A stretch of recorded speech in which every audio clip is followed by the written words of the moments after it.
ಓಂ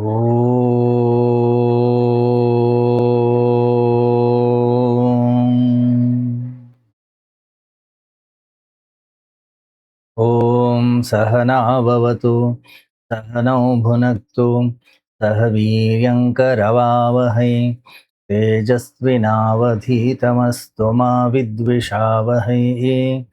ಓಂ ಶಾಂತಿ ಶಾಂತಿ ಶಾಂತಿ. ಗುರುರ್ಬ್ರಹ್ಮಾ ಗುರುರ್ವಿಷ್ಣುಃ ಗುರುರ್ದೇವೋ ಮಹೇಶ್ವರಃ ಗುರುರೇವ ಪರಂ ಬ್ರಹ್ಮ ತಸ್ಮೈ ಶ್ರೀ ಗುರವೇ ನಮಃ.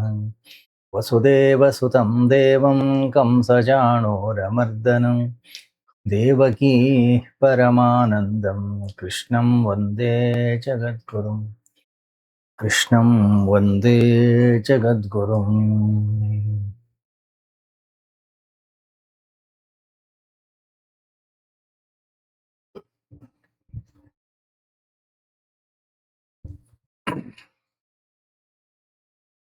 ಒಬ್ಬ ಶಿಷ್ಯ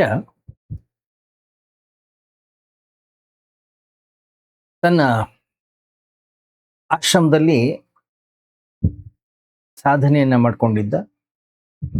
ಏಕಾಂತವಾಗಿ ಗುಡಿಸಲಿನಲ್ಲಿ ಹಗಲು ರಾತ್ರಿ ಮನಸ್ಸನ್ನ ತಿದ್ದತಕ್ಕಂತಹ ಅಭ್ಯಾಸವನ್ನ ಮಾಡ್ತಾ ಇದ್ದ. ಅವನನ್ನ ಭೇಟಿಯಾಗಲಿಕ್ಕೆ ಬಹಳಷ್ಟು ಜನ ಬರೋರು. ಎಷ್ಟೇ ಜನ ಬಂದ್ರು, ಎಷ್ಟೇ ಜನ ಅವನನ್ನು ಭೇಟಿಯಾಗುವ ಪ್ರಯತ್ನವನ್ನ ಮಾಡಿದ್ರು ಅವ್ರ ಕಡೆಗೆ ಅವನ ಗಮನ ಇರ್ತಿರ್ಲಿಲ್ಲ. ಒಂದ್ಸಾರಿ ಅವನ ಭೇಟಿಗೆ ಅವನ ಗುರುಗಳೇ ಬಂದ್ರು. ಸಮಸ್ಯೆ ಆಗಿದೆಯೇನಂತಂದ್ರೆ ಅವನ ಗುರುಗಳ ಹತ್ರನೂ ಕೂಡ ಗಮನ ಹರಿಸ್ಲೇ ಇಲ್ಲ. ದಿನಪೂರ್ತಿ ಕೂತ್ಕೊಂಡ್ರು, ನೋಡ್ಲಿಲ್ಲ. ಸರಿ, ಕೊನೆಗೆ ಗುರುಗಳು ಒಂದು ಇಟ್ಟಿಗೆಯನ್ನ ತೆಗೆದುಕೊಂಡು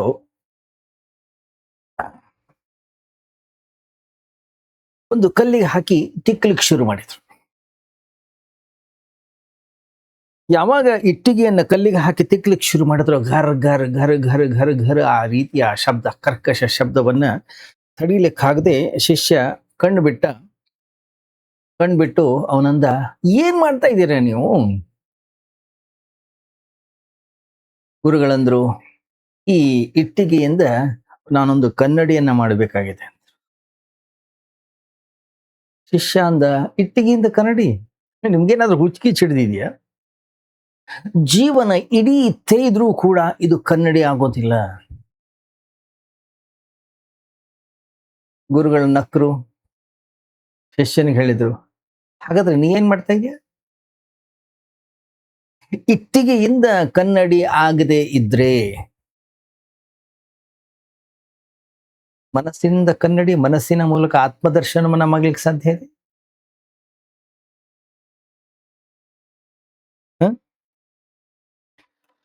ಇದೊಂದು ಅತ್ಯಂತ ಹಳೆಯದಾಗಿರ್ತಕ್ಕಂಥ ಒಂದು ಕಥೆ.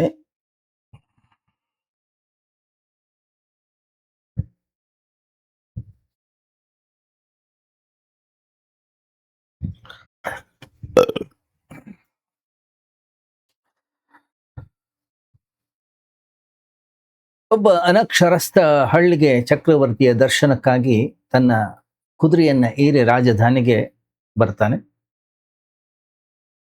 ಕಾಕತಾಳೀಯವಾಗಿ ಚಕ್ರವರ್ತಿಯು ಕೂಡ ಅದೇ ಮಾರ್ಗದಲ್ಲಿ ಬೇಟೆ ಮಾಡಿಕೊಂಡು ರಾಜಧಾನಿಗೆ ಬರ್ತಾ ಇರ್ತಾರೆ. ಅವನ ಸಹಚರರು ಎಲ್ಲೋ ಕಾಡಿನಲ್ಲಿ ದಾರಿ ತಪ್ಪಿರ್ತಾರೆ. ಚಕ್ರವರ್ತಿ ತನ್ನ ಕುದುರೆಯ ಮೇಲೆ ಒಂಟಿಯಾಗಿದ್ದ. ಆ ಹಳ್ಳಿಗನಿಗೆ ಈ ಚಕ್ರವರ್ತಿಯ ಭೇಟಿ ಆಯ್ತು, ರಾಜನ ಭೇಟಿ ಆಯ್ತು. ರಾಜ ಕೇಳ್ತಾನೆ, ಏನಪ್ಪಾ ರಾಜಧಾನಿಗೆ ಯಾಕೆ ಹೋಗ್ತಾ ಇದೀಯಾ? ಅದಕ್ಕೆ ಒಂದ, ರಾಜನ ದರ್ಶನಕ್ಕೆ ಹೋಗ್ತಾ ಇದ್ದೀನಿ. ಬಹುದಿನಗಳ ಒಂದು ಆಸೆ ಇತ್ತು ನನಗೆ, ರಾಜನನ್ನ ನೋಡ್ಬೇಕು, ಅವನ ದರ್ಶನವನ್ನ ಮಾಡ್ಬೇಕಂತ ಹೇಳಿ. ಇವತ್ತು ಅನುಕೂಲ ಆಯ್ತು, ಇವತ್ತಾಗಿ ಹೀಗಾಗಿ ನಾನು ಇವತ್ತು ಹೊರಟಿದ್ದೀನಿ.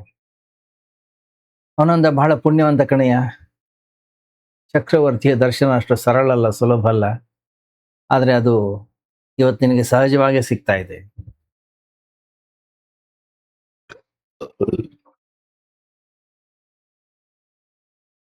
ಅವನಂದ, ದರ್ಶನ ಏನೋ ಸುಲಭವಾಗಿ ಸಿಗ್ತದೆ. ಇವನೇ ಚಕ್ರವರ್ತಿ ಅಂತ ಗುರ್ತಿಸೋದು ಹೇಗೆ? ಇದೊಂದು ಮನಸ್ಸಿನಲ್ಲಿ ಚಿಂತೆ ಆಗ್ಬಿಟ್ಟಿದೆ ನನಗೆ. ಆನಂದ ರಾಜ, ಹೆದರ್ಬೇಡ, ನಾವು ರಾಜಧಾನಿ ತಲುಪಿದಾಗ ಕುದುರೆಯ ಮೇಲೆ ಯಾರು ಕುಳಿತಿರ್ತಾರೋ ಆ ವ್ಯಕ್ತಿಗೆ ಎಲ್ಲಾ ಜನ ಬಗ್ಗಿ ನಮಸ್ಕಾರ ಮಾಡ್ತಾರೆ. ಯಾವಾಗ ಯಾವ ವ್ಯಕ್ತಿಗೆ ಎಲ್ಲರೂ ನಮಸ್ಕಾರವನ್ನು ಮಾಡ್ತಾರೋ ಅವನೇ ಚಕ್ರವರ್ತಿ ಅಂತ ತಿಳ್ಕೊ. ಹಾಗೆ ಬೇರೆ ಬೇರೆ ಏನೇನೋ ವಿಷಯಗಳನ್ನ ಹರಟುಕೊಂಡು ರಾಜಧಾನಿಯನ್ನ ತಲುಪ್ತಾರೆ. ದ್ವಾರವನ್ನ ಪ್ರವೇಶವನ್ನ ಮಾಡಿದ್ರು. ದ್ವಾರವನ್ನ ಪ್ರವೇಶವನ್ನ ಮಾಡ್ತಾ ಇದ್ದ ಹಾಗೆ ಜನರೆಲ್ಲರೂ ಕೂಡ ಬಗ್ಗಿ ಬಗ್ಗಿ ನಮಸ್ಕಾರವನ್ನ ಮಾಡ್ಲಿಕ್ಕೆ ಶುರು ಮಾಡಿದ್ರು. ಈ ಹಳ್ಳಿಯಿಂದ ಬಂದಂತ ವ್ಯಕ್ತಿ ಬಹಳ ಆಶ್ಚರ್ಯಚಕಿತನಾದ.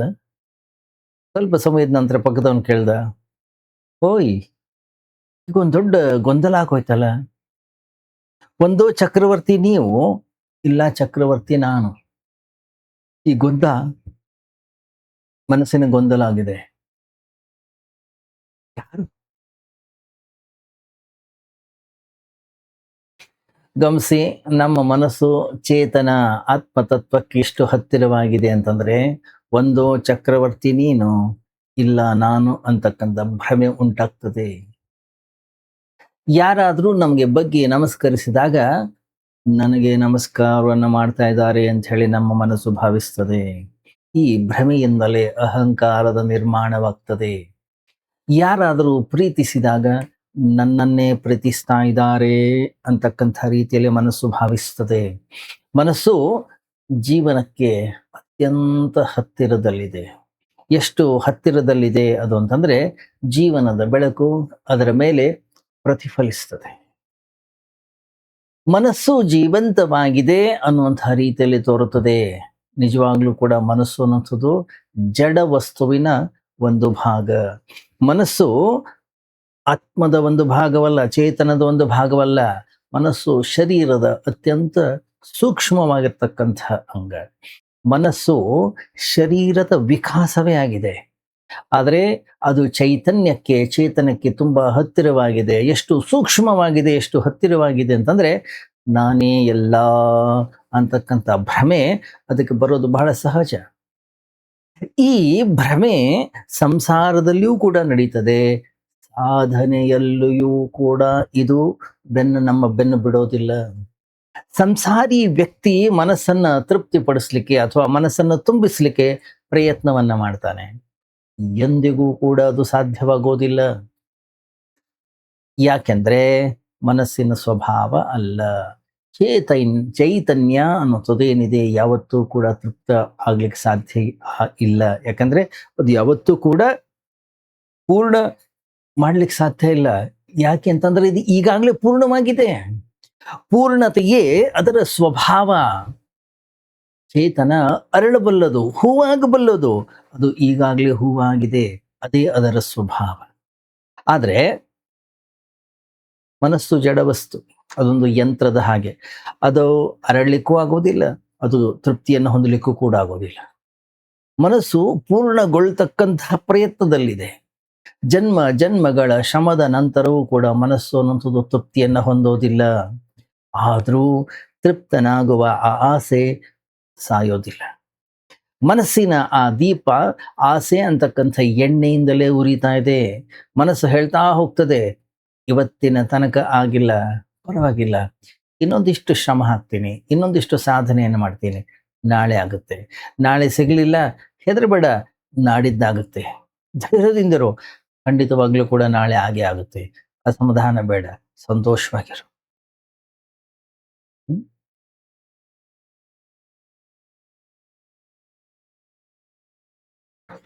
ನಾನೊಬ್ಬ ವ್ಯಕ್ತಿ ಹೇಳ್ತಾ ಇದ್ದ, ಜೀವನದ ಅನುಭವದ ಸಾರವನ್ನು ನಾನು ಕೇವಲ 3 ತತ್ವಗಳಲ್ಲಿ ನೇಮಿಸಿದ್ದೇನೆ. ಬರೀ 3 ತತ್ವ? ಹೌದು. ಯಾವುವು? ಆ 3 ಹಿಂಡಿದರೆ ಕೊನೆಗೆ ಒಂದೇ ಉಳಿತದೆ. ಇದೊಂದು ಎಕ್ಸ್ಟ್ರಾ. ಯಾವುದದು? ಮೊದಲನೇ ತತ್ವ, ಜನ ಯುದ್ಧಕ್ಕೆ ಹೋಗ್ತಾರೆ ಇನ್ನೊಬ್ಬರನ್ನ ಕೊಲ್ಲಿಕ್ಕೆ. ಒಂದು ದೊಡ್ಡ ರಗಳೆ ಮಾಡ್ಕೊಳ್ತಾರೆ. ಕೊಲೆಯಲ್ಲಿ ಅಪಾರ ಶ್ರಮ, ಆಸ್ತಿ, ಶಕ್ತಿ ನಷ್ಟವಾಗ್ತದೆ. ಹೋಗುವ ಅವಶ್ಯಕತೆ ಇಲ್ಲ ಯುದ್ಧಕ್ಕೆ. ಯಾರು ಯುದ್ಧಕ್ಕೆ ಹೋಗುವ ಅವಶ್ಯಕತೆ ಇಲ್ಲ. ಯಾಕೆ? ಯಾಕೆಂದ್ರೆ ಪ್ರಕೃತಿಯೇ ಎಲ್ಲರನ್ನು ಕೊಂದು ಹಾಕುತ್ತದೆ. ಪ್ರಕೃತಿಯೇ ಮಾಡುವ ಈ ಕೆಲಸಕ್ಕೆ ನಾವ್ಯಾಕೆ ಕಷ್ಟಪಡಬೇಕು? ಮತ್ತೆ ಸ್ವಲ್ಪ ತಾಳ್ಮೆ ಬೇಕು. ಪ್ರಕೃತಿಯೇ ಎಲ್ಲರನ್ನು ಕೂಡ ಕೊಲ್ತದೆ. ಹಿರೋಶಿಮಾ, ನಾಗಸಾಕಿ ಮೇಲೆ ಏನೊಂದು ಅಟಮ್ ಬಾಂಬ್ ಹಾಕಿದ್ರಲ್ಲ, ಅದ್ರ ಅಗತ್ಯ ಇತ್ತ? ಸ್ವಲ್ಪ ಕಾಯ್ದಿದ್ರೆ ಅಲ್ಲಿದ್ದವರು ಎಲ್ಲರೂ ಕೂಡ ತನ್ನಿಂದ ತಾನೇ ಸಾಯ್ತಾ ಇದ್ರು. ಸರಿ. ಎರಡನೇದೇನು? ಎರಡನೇದ್ದು, ಮರದಲ್ಲಿ ಹಣ್ಣುಗಳಾದಾಗ ಜನ ಕಲ್ಲು ಹೊಡಿತಾರೆ. ಇಲ್ಲ ಕೂಲ್ನಿಂದ ಬೀಳಿಸ್ತಾರೆ. ಇಲ್ಲ ಮರ ಹತ್ತುತ್ತಾರೆ. ಕೆಲವೊಮ್ಮೆ ಹಣ್ಣು ಕೀಳುವ ಗಡಿಬಿಡಿಯಲ್ಲಿ ಕೈಕಾಲು ಮುರ್ಕೊಳ್ತಾರೆ. ಸ್ವಲ್ಪ ತಾಳ್ಮೆಯಿಂದಿರಿ. ಹಣ್ಣು ಹಣ್ಣಾಗ್ತದೆ, ತನ್ನಿಂದ ತಾನೇ ಕೆಳಗೆ ಬೀಳುತ್ತೆ. ಎರಡಾಯ್ತು. ಮೂರನೇದು, ಜನ ಸ್ತ್ರೀ ಹಿಂದೆ ಹೋಗ್ತಾರೆ. ಜೀವನವನ್ನು ಹಾಳು ಮಾಡ್ಕೊಳ್ತಾರೆ. ಸ್ವಲ್ಪ ತಾಳ್ಮೆಯಿಂದಿರಿ. ಹೆಣ್ಣು ಮಕ್ಕಳೇ ಅವ್ರ ಹಿಂದೆ ಓಡಿ ಬರ್ತಾರೆ. ಈ ಮೂರರ ಸಾರ ಅನ್ನುವಂಥದ್ದು ಒಂದೇ. ಏನದು? ಸ್ವಲ್ಪ ತಾಳ್ಮೆಯಿಂದಿರಿ. ಏನಿದು? ಇದೇ ಧಾರ್ಮಿಕ ವ್ಯಕ್ತಿಯ ಲಕ್ಷಣ. ಏನು? ಸ್ವಲ್ಪ ತಾಳ್ಮೆಯಿಂದ ಇರೋದು. ಹೌದಾ? ಸ್ವಲ್ಪ ತಾಳ್ಮೆ ಅನ್ನುವಂಥದ್ದು ಏನ್ ಗೊತ್ತಾ ಇದು? ಇದು ಧಾರ್ಮಿಕ ವ್ಯಕ್ತಿಯ ಲಕ್ಷಣ ಅಲ್ಲ. ಇದೊಂದು ಮನಸ್ಸಿನ ತಂತ್ರ. ಧಾರ್ಮಿಕ ವ್ಯಕ್ತಿಯಲ್ಲಿ ತಾಳ್ಮೆಯೂ ಇರೋದಿಲ್ಲ, ಅಸಹನೆಯೂ ಕೂಡ ಇರೋದಿಲ್ಲ. ಮತ್ತೆ ಅದು ತಾಳ್ಮೆ ಅಲ್ಲ. ಅವನು ಅಸಹನೆಗೆ ವಿರುದ್ಧವಾಗಿ ತಾಳ್ಮೆಯನ್ನ ಸಾಧಿಸೋದು ಕೂಡ ಇಲ್ಲ. ಅಲ್ಲಿ ತಾಳ್ಮೆ ಕೂಡ ಹೊರಟು ಹೋಗಿದೆ, ಅಸಹನೆಯೂ ಕೂಡ ಹೊರಟು ಹೋಗಿದೆ. ಅಲ್ಲಿ ಈಗ ಏನಿರುತ್ತೆ? ಕೇವಲ ಮೌನ ಮಾತ್ರ. ಈ ಎರಡೂ ಕೂಡ ಅಲ್ಲಿ ಅವನ ಶತ್ರುಗಳಲ್ಲ, ಎದುರಾಳಿಗಳಲ್ಲ. ಯಾಕೆ? ಅಲ್ಲಿ ದ್ವಂದ್ವ ಅನ್ನೋದೇ ಇಲ್ಲ, ಅದೇ ಹೊರಟು ಹೋಗಿದೆ. ಆದರೆ ಸಾಂಸಾರಿಕ ವ್ಯಕ್ತಿ ತಾಳ್ಮೆಯನ್ನೇ ಅಭ್ಯಾಸ ಮಾಡ್ತಾನೆ. ಈ ತಾಳ್ಮೆಯ ಮನಸ್ಸಿನ ಎಣ್ಣೆ, ಅದರಿಂದಲೇ ಮನಸ್ಸಿನ ದೀಪ ಅನ್ನೋದು ಉರಿತದೆ. ಮನಸ್ಸು ಹೇಳುತ್ತೆ, ಇನ್ನಷ್ಟು ಸಮಯ ಹಣ್ಣು ಹಣ್ಣಾಗಿ ಬೀಳುತ್ತದೆ. ಇನ್ನಷ್ಟು ಸಮಯ ಪ್ರಪಂಚದ ಯಶಸ್ಸುಗಳು ನನ್ನ ಬೆನ್ನ ಹಿಂದೆ ಬರ್ತವೆ, ಅವೇ ಓಡಿ ಬರ್ತವೆ. ಸ್ವಲ್ಪ ಸ್ವಲ್ಪ ವೆಯ್ಟ್ ಮಾಡು, ಅರ್ಜೆಂಟ್ ಮಾಡ್ಲಿಕ್ಕೆ ಹೋಗಬೇಡ. ಈ ಆಸೆಯ ನೆರವಿನಿಂದಲೇ ನಾವು ನಿಂತ್ಕೊಂಡಿದ್ದೀವಿ. ಸಂಸಾರಿಕ ವ್ಯಕ್ತಿ ಮನಸ್ಸಿನಿಂದಲೇ ಜೀವನವನ್ನ ಮಾಡ್ತಾನೆ. ಧಾರ್ಮಿಕ ವ್ಯಕ್ತಿಯು ಮನಸ್ಸಿಂದಲೇ ಜೀವನ ಮಾಡ್ತಾನೆ. ಅಲ್ಲ? ನಾವೇನು ಹೊರಗಡೆ ವ್ಯಕ್ತಿ, ಹೊರಗಡೆಗೆ ಏನು ಧಾರ್ಮಿಕರು ಅಂತ ಕರಿತೀವಿ, ಅವರು ಕೂಡ ಅಷ್ಟೇ. ಏನದು? ಸಾಂಸಾರಿಕ ವ್ಯಕ್ತಿ ಯಾವ ರೀತಿಯಲ್ಲಿ ಜೀವನವನ್ನು ಮಾಡ್ತಾ ಇದ್ದಾನೆ, ಹಾಗೆ ಇವನು ಉಲ್ಟಾ ಅಷ್ಟೇ. ಮೂಲಭೂತ ಆಧಾರ ತತ್ವ ಅನ್ನೋದು ಒಂದೇ. ಸಾಂಸಾರಿಕ ವ್ಯಕ್ತಿ ಏನು ಮಾಡ್ತಾ ಇದ್ದಾನೆ ಅನ್ನೋದನ್ನ ನಾವು ಕರೆಕ್ಟಾಗಿ ಸರಿಯಾದ ರೀತಿಯಲ್ಲಿ ಅರ್ಥ ಮಾಡ್ಕೊಳ್ಳೋಣ. ಅವನು ಮನಸ್ಸನ್ನ ತುಂಬಿಸಿಕೊಳ್ಳಿಕ್ಕೆ ಪ್ರಯತ್ನವನ್ನ ಮಾಡ್ತಾ ಇದ್ದಾನೆ. ಅವನ ಗಮನ ಮನಸ್ಸಿನ ಮೇಲೆ ಇದೆ. ಆ ಹಳ್ಳಿಂದ ಬಂದಂಥವ ತಿಳ್ಕೊಂಡ, ನಾನೇ ರಾಜ. ಯಾಕೆ? ನನಗೆ ಬಗ್ಗೆ ನಮಸ್ಕಾರ ಮಾಡ್ತಾ ಇದ್ದಾರೆ.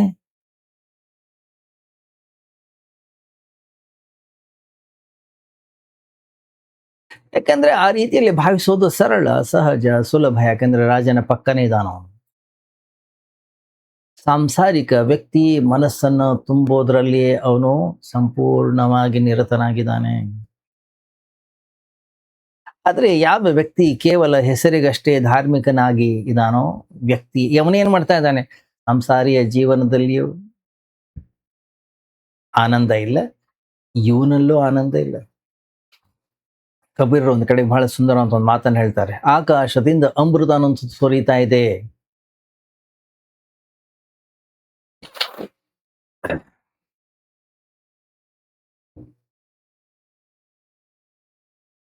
ಆ ಆನಂದದಲ್ಲಿ ಮೀರಾ ಅಂತಕ್ಕಂಥವಳು ಕುಣಿದೆದ್ಲು.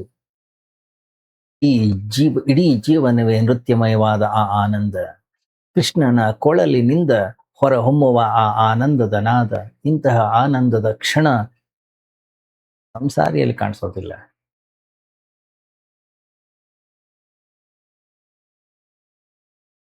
ಯಾರು ಕೇವಲ ಧಾರ್ಮಿಕ ಅನ್ನುವಂಥ ರೀತಿಯಲ್ಲಿ ಅಭಿವ್ಯಕ್ತಪಡಿಸಿ ಹೊರಗಡೆ ಜಗತ್ತಿನಲ್ಲಿ ತೋರಿಸ್ಕೊಳ್ತಾ ಇದ್ದಾರೋ ಅವರಲ್ಲೂ ಇಲ್ಲ. ಯಾಕೆ? ಅವರಲ್ಲೂ ಕೂಡ ಉದಾಸೀನವೇ, ಅವರು ಕೂಡ ಸೋತಿದ್ದಾರೆ, ಅವರಲ್ಲೂ ಕೂಡ ರಾಗದ್ವೇಷಗಳೇ. ಸಂಸಾರಿ ಮನಸ್ಸನ್ನ ತುಂಬಿಸಿಕೊಳ್ತಕ್ಕಂತಹ ಪ್ರಯತ್ನವನ್ನ ಮಾಡ್ತಾ ಇದ್ರೆ, ಯಾರು ಸಾಧಕ ಸನ್ಯಾಸಿ ಅಂತ ಹೇಳಿ ನಾವು ಹೊರಗಡೆ ಜಗತ್ತಿನಲ್ಲಿ ಕರೀತಾ ಇದ್ದೀವಿ, ಅವನು ಮನಸ್ಸನ್ನ ತಿದ್ದುವ, ಶುದ್ಧಗೊಳಿಸುವ ಪ್ರಯತ್ನವನ್ನ ಮಾಡ್ತಾ ಇದ್ದಾನೆ. ಮನಸ್ಸನ್ನ ತುಂಬಿಸ್ಲಿಕ್ಕೂ ಕೂಡ ಸಾಧ್ಯ ಇಲ್ಲ, ಮನಸ್ಸನ್ನ ತಿದ್ದಿ ಶುದ್ಧಗೊಳಿಸ್ಲಿಕ್ಕೂ ಕೂಡ ಸಾಧ್ಯ ಇಲ್ಲ. ಯಾಕಂದ್ರೆ ಮನಸ್ಸಿನ ಸ್ವಭಾವವೇ ತೃಪ್ತಿ ಆಗದೆ ಇರುವಂಥದ್ದು. ಮನಸ್ಸಿನ ಸ್ವಭಾವವೇ ಅಪವಿತ್ರತೆ. ಅದು ಪವಿತ್ರ ಆಗ್ಲಿಕ್ಕೆ ಸಾಧ್ಯನೇ ಇಲ್ಲ. ಅದನ್ನು ಹೆಂಗೆ ಶುದ್ಧಗೊಳಿಸೋದು? ಒಂದು ವೇಳೆ ಅದನ್ನ ಶುದ್ಧಗೊಳಿಸಿದ್ರೆ ಅದು ಇನ್ನಷ್ಟು ವಿಕಾರವಾಗುತ್ತೆ.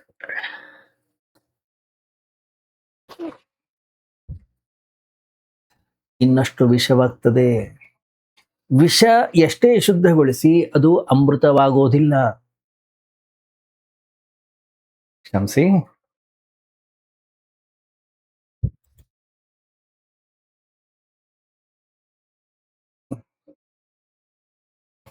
ಮನಸ್ಸು ಶುದ್ಧವಾದಷ್ಟು ಅದರ ನೈಜ ಸ್ವಭಾವವೇ ಹೊರಗೆ ಬರುತ್ತೆ. ಹಾಗಾಗಿ ಇದೊಂದು ಬಹಳ ವಿಚಿತ್ರವಾಗಿರ್ತಕ್ಕಂತಹ ವಿಷಯ.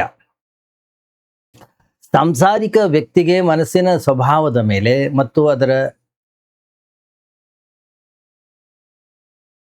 ಅಪಾಯ, ಅದರ ವಿಷದ ಪೂರ್ಣವಾಗಿರ್ತಕ್ಕಂಥ ಅನುಭವ ಆಗೋದಿಲ್ಲ. ಯಾಕಂದ್ರೆ ಅದನ್ನು ಅವನು ಶುದ್ಧಗೊಳಿಸ್ತಾ ಇರ್ತಾನೆ, ಅದನ್ನು ಪವಿತ್ರಗೊಳಿಸ್ತಾ ಇರ್ತಾನೆ. ಶುದ್ಧಗೊಳಿಸ್ತಾ ಹೋಗಿ ನೀವು ಈ ಮನಸ್ಸು ಅತ್ಯಂತ ಭೀಕರವಾಗಿರ್ತಕ್ಕಂಥ ವಿಷಕಾರಿ ಅನ್ನೋದನ್ನು ಅವನು ಕಂಡುಕೊಳ್ತಾನೆ.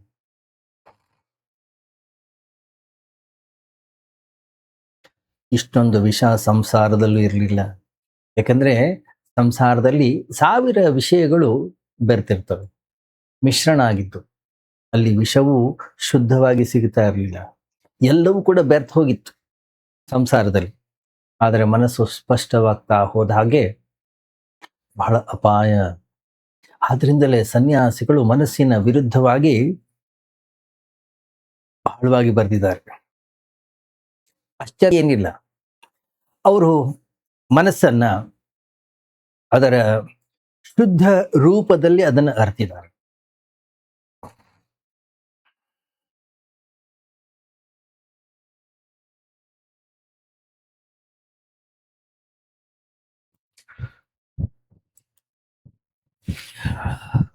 ಮನಸ್ಸು ಎಷ್ಟೇ ಶುದ್ಧವಾದರೂ ಅದರಿಂದ ಅಹಂಕಾರ ಅನ್ನುವಂಥದ್ದು ಹೆಚ್ಚಾಗ್ತಾ ಹೋಗ್ತದೆ ಹೊರತು ಕಡಿಮೆ ಆಗೋದಿಲ್ಲ. ಅದೇ ಮನಸ್ಸಿನ ವಿಷ. ಮನಸ್ಸಿನ ವಿಷವೇ ಅಹಂಕಾರ. ಅಹಂಕಾರ ವಿನಮ್ರತೆಯಿಂದ ಕಾಣ್ತಕ್ಕಂಥ ಪ್ರಕ್ರಿಯೆಗಳ ಮೂಲಕವೂ ಕೂಡ ಸಾಗ್ತದೆ. ಒಮ್ಮೆ ಒಬ್ಬ ವ್ಯಕ್ತಿ ಪೊಲೀಸ್ ಸ್ಟೇಷನ್ಗೆ ಓಡಿ ಹೋದ. ಹೇಳ್ದ, ಪ್ಲೀಸ್ ತಡೆ ಮಾಡಬೇಡಿ, ಬೇಗ ಬನ್ನಿ, ನನ್ನ ಹೆಂಡತಿ ಸಾಯುವ ಸ್ಥಿತಿಯಲ್ಲಿದ್ದಾಳೆ. ಸ್ಟೇಷನ್ ಆಫೀಸರ್ ಎದ್ದು ನಿಂತ, ಏನಾಯ್ತು? ಹೇಳ್ದ, ನಾವು ಸಮುದ್ರ ತೀರದಲ್ಲಿದ್ದೆವು,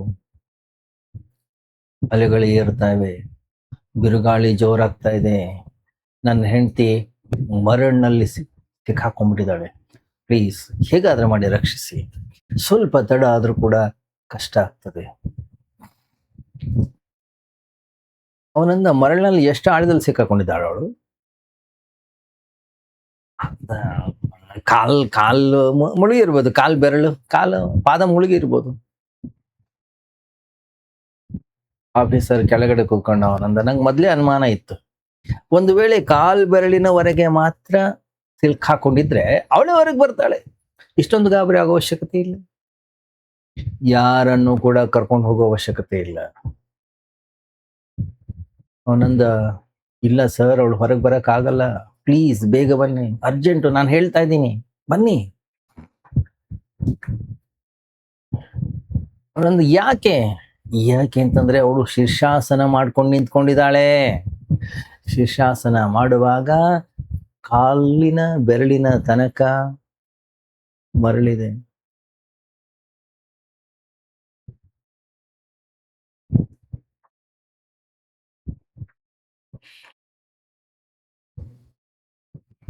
ಗಮನಿಸಿ,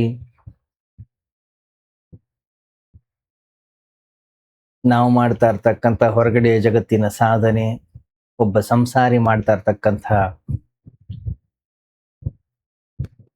ಪ್ರಯತ್ನ ಎಲ್ಲವೂ ಒಂದೇ ರೀತಿಯಲ್ಲಿ.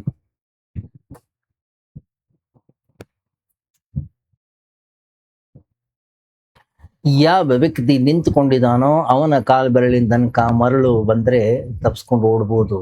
ಆದ್ರೆ ನೀವು ಉಲ್ಟಾಗಿ ನಿಂತ್ಕೊಂಡು ಕಾಲ್ ಬೆರಳಿನ ತನಕ ಮರಳು ಬಂದ್ರೆ ಅದರಿಂದ ಪಾರಾಗೋದು ಕೂಡ ಕಷ್ಟ. ಯಾಕೆ? ಅವನು ಶೀರ್ಷಾಸನ ಮಾಡ್ತಾ ಇದ್ದಾನೆ. ಹಾಗಾದ್ರೆ ನಿಜವಾದ ಧಾರ್ಮಿಕ ವ್ಯಕ್ತಿ ಯಾರು ಹೇಳಿ? ನಿಜವಾದ ಧಾರ್ಮಿಕ ವ್ಯಕ್ತಿ ದ್ವಂದ್ವವನ್ನ ತೊರೆದವನು. ಅವನು ಮನಸ್ಸಿನ ಪರವಾಗಿಯೂ ಇಲ್ಲ, ಮನಸ್ಸಿನ ವಿರುದ್ಧವಾಗಿಯೂ ಕೂಡ ಅವನಿಲ್ಲ. ಅವನು ಮನಸ್ಸನ್ನ ತುಂಬುವ ಕೆಲಸವನ್ನು ಮಾಡ್ತಾ ಇಲ್ಲ, ಮನಸ್ಸನ್ನ ಖಾಲಿ ಮಾಡ್ತಕ್ಕಂಥ ಕೆಲಸವನ್ನು ಕೂಡ ಮಾಡ್ತಾ ಇಲ್ಲ. ಮನಸ್ಸಿನ ಅಪವಿತ್ರ ಆಸೆಗಳನ್ನ ಪೂರೈಸಲಿಕ್ಕೆ ಅವನು ಉತ್ಸುಕನೂ ಆಗಿಲ್ಲ, ಮನಸ್ಸಿನ ಪವಿತ್ರ ಬಯಕೆಗಳನ್ನ ಕೂಡ ಪೂರೈಸುವುದರಲ್ಲೂ ಕೂಡ ಅವನು ಉತ್ಸುಕನಾಗಿಲ್ಲ. ಅವನು ಹಣದ ಹಿಂದೆ ಹೋಗ್ತಾ ಇಲ್ಲ, ಅವನು ಭಗವಂತನ ಹಿಂದೆಯೂ ಕೂಡ ಹೋಗ್ತಾ ಇಲ್ಲ. ಯಾಕೆ? ಅವನು ಓಡ್ತಾನೆ ಇಲ್ಲ. ಯಾಕಂದ್ರೆ ಪ್ರತಿಯೊಂದು ಓಟ ಮನಸ್ಸಿನದು. ಮನಸ್ಸು ಎಷ್ಟು ಚಾಣಾಕ್ಷ ಅಂತಂದ್ರೆ, ಎಷ್ಟು ಕುತಂತ್ರಿ ಅಂದ್ರೆ, ಅದರ ಗಣಿತ, ಅದರ ಮ್ಯಾಥಮೆಟಿಕ್ಸ್ ಅನ್ನೋಂಥದ್ದು ಏನಿದೆ ಬಹಳ ಜಟಿಲವಾಗಿದೆ. ಒಂದು ಕಡೆಯಿಂದ ಅದು ಹಿಂದೆ ಸರಿಯೋ ಹಾಗೆ ಕಾಣಿಸ್ತದೆ, ಇನ್ನೊಂದು ಬಲೆಯನ್ನ ತೋರಿಸ್ತದೆ. ಒಂದರಿಂದ ನೀವು ಹಿಂದೆ ಬಂದ್ರೆ ಇನ್ನೊಂದೇನು ತೋರಿಸ್ತದೆ. ಹಣದ ಹಿಂದೆ ನಾವು ಹುಚ್ಚರಾಗಿ ಓಡ್ತಾ ಇದ್ವಿ. ಯಾವಾಗ ನಮಗೆ ಅದರಿಂದ ಬೇಸರವಾಗ್ತೋ, ಹಣದಿಂದ ಏನೂ ಸಿಗೋದಿಲ್ಲ ಅಂದ್ಕೂಡ್ಲೆ ತ್ಯಾಗದಿಂದ ಸಿಗ್ತದೆ ಮನಸ್ಸೇ ಹೇಳುತ್ತೆ ನಮಗೆ. ನೀವು ಅದರ ಹಿಡಿತದಿಂದ ಹೊರಬರೋಕ್ಕಿಂತ ಮುಂಚೆನೆ ಅದು ವಿರುದ್ಧ ದಿಕ್ಕಿನ ಮತ್ತೊಂದನ್ನ ಹಿಡ್ಕೊಳ್ಳೋ ಹಾಗೆ ಮಾಡುತ್ತೆ ನಮ್ಮನ್ನ. ನಮಗೂ ಕೂಡ ಅದನ್ನ ಮೇಲ್ನೋಟಕ್ಕೆ ನೋಡುವಾಗ ಸರಿ ಅನ್ಸುತ್ತೆ. ಯಾಕಂದ್ರೆ ಈ ದಿಕ್ಕಿನಲ್ಲಿ ಸಿಗ್ಲಿಲ್ಲ ಅಂತಂದ್ರೆ ಈ ದಿಕ್ಕಿನಲ್ಲಿ ಸಿಗ್ಬೋದು. ಯಾಕೆ? ಆ ತರ್ಕದಲ್ಲೇ ನಾವು ಬದುಕ್ತೀವಿ. ಹಾಗಾಗಿ ಅದನ್ನು ಟ್ರೈ ಮಾಡೋಣ. ಅದರಿಂದ ತ್ಯಾಗ ಅನ್ನುವಂಥದ್ದು ಭೋಗದ ಶೀರ್ಷಾಸನದ ರೂಪ. ಭೋಗಿಗಳು ಸಿಲುಕಿಕೊಂಡಿದ್ದಾರೆ ಈ ಜಗತ್ತಿನಲ್ಲಿ ಅಂತಂದ್ರೆ, ತ್ಯಾಗಿಗಳು ಇನ್ನಷ್ಟು ಕೆಟ್ಟದಾಗಿ ಈ ಜಗತ್ತಿನಲ್ಲಿ ಸಿಕ್ಕಾಕೊಂಡಿರ್ತಾರೆ. ಅದೇ ಸಂಸಾರ ಅಂತಕ್ಕಂಥ ಮರಳು. ಆದ್ರೆ ಶೀರ್ಷಾಸನವನ್ನ ಮಾಡ್ತಾ ನಿಂತ್ಕೊಂಡಿದ್ದಾರೆ. ಯಾರೋ ಹೆಣ್ಣು ಮಕ್ಕಳ ಹಿಂದೆ, ಯಾರೋ ಗಂಡು ಮಕ್ಕಳ ಹಿಂದೆ, ಇನ್ಯಾರೋ ಹಣದ ಹಿಂದೆ, ಇನ್ಯಾವುದೋ ಪದವಿ ಹಿಂದೆ ಕೊಡ್ತಾ ಇರ್ತಾರೆ. ಅದರಿಂದ ಬೇಸರ ಆಗೋಷ್ಟೊತ್ತಿಗೆ ನಮ್ಮ ಮನಸ್ಸೇನ್ ಮಾಡುತ್ತೆ? ಒಂದು ಹೊಸ ರುಚಿಯನ್ನ ತೋರಿಸ್ತದೆ, ಇನ್ನೊಂದೇನೋ ಹೊಸ ವಸ್ತುವನ್ನ ಕೊಡ್ತದೆ. ನಿಜವಾದ ರಸ ಇರೋದಿಲ್ಲಿ ಬ್ರಹ್ಮಚರ್ಯದಲ್ಲಿ. ಆನಂದವನ್ನ ಬ್ರಹ್ಮಚಾರ್ಯದಲ್ಲಿ ಪಡಿತಾನೆಯೇ, ಅಥವಾ ಬ್ರಹ್ಮಚಾರ್ಯ ಆನಂದದಲ್ಲಿದ್ದಾನೆ? ಇಲ್ಲ. ಅಥವಾ ವ್ಯಭಿಚಾರಿ ಏನಾದ್ರೂ ಆನಂದ ಸಿಕ್ಕಿದೆಯೇ? ಕೇಳಿ ಅವನನ್ನ. ಇಲ್ಲ. ಮತ್ತೆ ಸುಮ್ಮನೆ ಒಂದು ಹೊಸ ಬಲೆಯನ್ನೇ ಹೆಣಿತದೆ, ಹೊಸ ಮಾರ್ಗವನ್ನ ತೋರಿಸ್ತದೆ. ನಾವು ಮತ್ತಲ್ಲಿ ಹೋಗ್ತೀವಿ. ಮನಸ್ಸು ನಮ್ಮ ಬೆನ್ನನ್ನ ಬಿಡಲಾರದು. ಯಾವಾಗ್ಲೂ ಕೂಡ ಅಷ್ಟೇ, ನಾವು ಯಾವ ಮಾರ್ಗದಲ್ಲಿ ಹೋಗ್ತಾ ಇರ್ತೀವಿ ಅದರ ವಿರುದ್ಧವಾದಂತಹ ಮಾರ್ಗದಲ್ಲಿ ನಮಗೆ ಆಸಕ್ತಿಯನ್ನ ತೋರಿಸ್ತದೆ. ಹಳೆಯ ಅನುಭವಗಳನ್ನ ನಾವು ಮರೆತು ಬಿಡ್ತೀವಿ, ಮತ್ತೆ ಇನ್ನೊಂದು ಮಾರ್ಗದಲ್ಲಿ ಹೋಗುವ ಪ್ರಯತ್ನವನ್ನ ಮಾಡ್ತೀವಿ. ಹಳೇದು ಯಾವುದು ಕೂಡ ನಮ್ಮ ಅಂತಃಕರಣದ ಒಳಗಡೆಗೆ ನೆನಪೇ ಇರೋದಿಲ್ಲ.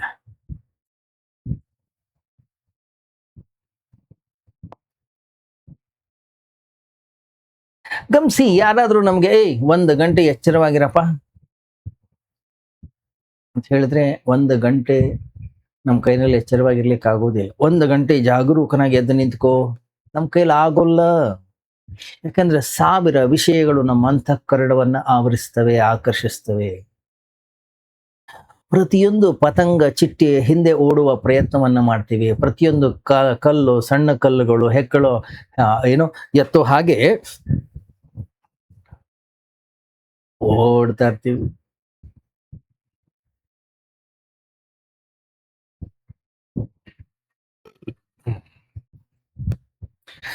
ಒಂದರಿಂದ ಹೊರಗೆ ಬರೋದ್ರೊಳಗಡೆಗೆ ಇನ್ನೊಂದನ್ನ ಮನಸ್ಸು ಬಲೆ ಹಾಕಿರುತ್ತೆ. ಆದ್ರಿಂದ ಬಹಳಷ್ಟು ಜಾಗರೂಕರಾಗಿರ್ಬೇಕು, ಬಹಳಷ್ಟು ಎಚ್ಚರವಾಗಿರ್ಬೇಕು. ಎಷ್ಟು ಜಾಗೃತವಾಗಿದ್ದಷ್ಟು ಕೂಡ ಕಡಿಮೆನೆ.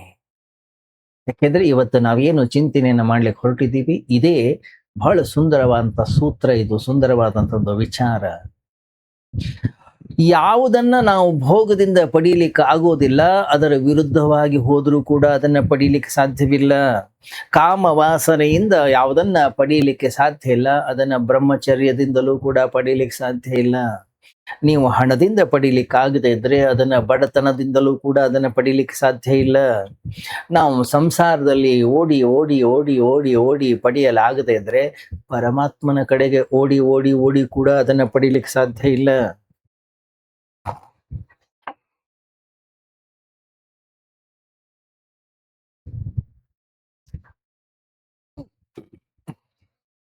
ಇದನ್ನ ನಾವು ಬಹಳ ಸ್ಪಷ್ಟವಾಗಿ ಅರ್ಥ ಮಾಡ್ಕೊಳ್ಬೇಕು. ಮತ್ತೆ ಭೋಗದ ಹಿಂದೆಯೂ ಓಡೋದಲ್ಲ, ತ್ಯಾಗದ ಹಿಂದೆಯೂ ಕೂಡ ಓಡೋದಲ್ಲ, ಇವೆರಡರ ಅಭಾವ. ಅಲ್ಲಿ ಅಲ್ಲಿ ಓಡುವಿಕೆ ಅನ್ನುವಂಥದ್ದು ಇಲ್ಲ. ಇವೆರಡರ ಮಧ್ಯದಲ್ಲಿ ಯಾವಾಗ ವ್ಯಕ್ತಿ ನಿಂತುಕೊಳ್ತಾನೋ ಅಲ್ಲಿ ಮನಸ್ಸನ್ನ ತುಂಬಿಸೋದಲ್ಲ, ಮನಸ್ಸನ್ನ ತಿದ್ದೋದು ಕೂಡ ಅಲ್ಲ.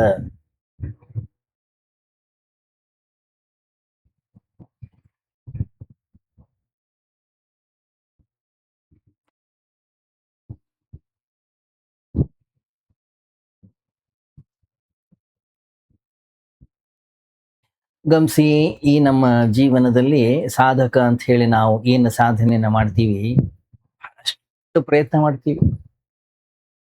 ಯೋಗ ಅಂತೆ, ಧ್ಯಾನ ಅಂತೆ, ಜಪ ಅಂತೆ, ಪೂಜೆ ಅಂತೆ, ಪ್ರಾರ್ಥನೆ ಅಂತೆ, ಅರ್ಚನೆ ಅಂತೆ.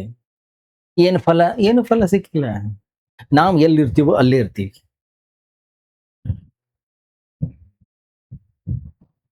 ಎಕ್ಸಾಸ್ಟ್ ಆಗ್ಬಿಡ್ತೀವಿ ನಾವು. ಉದಾಸೀನ, ತೇಜೋಹೀನ.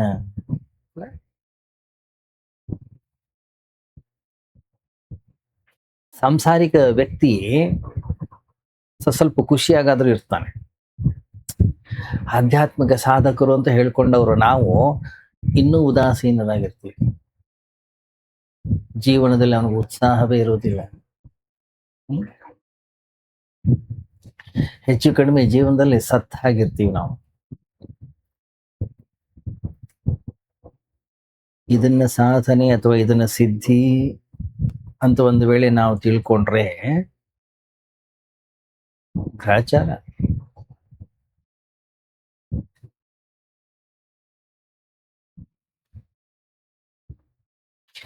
ಗಮನಿಸಿ, ನಾವೇನ್ ಮಾಡ್ತಾ ಇದ್ದೀವಿ, ನಮ್ಮ ಮನಸ್ಸಿಗೆ ನಾವೇ ಏನೇನೋ ಹೇಳ್ಕೊಂಡು ಸಮಾಧಾನವನ್ನ ಕೊಂಡ್ಕೊಳ್ತಾ ಇದ್ದೀವಿ.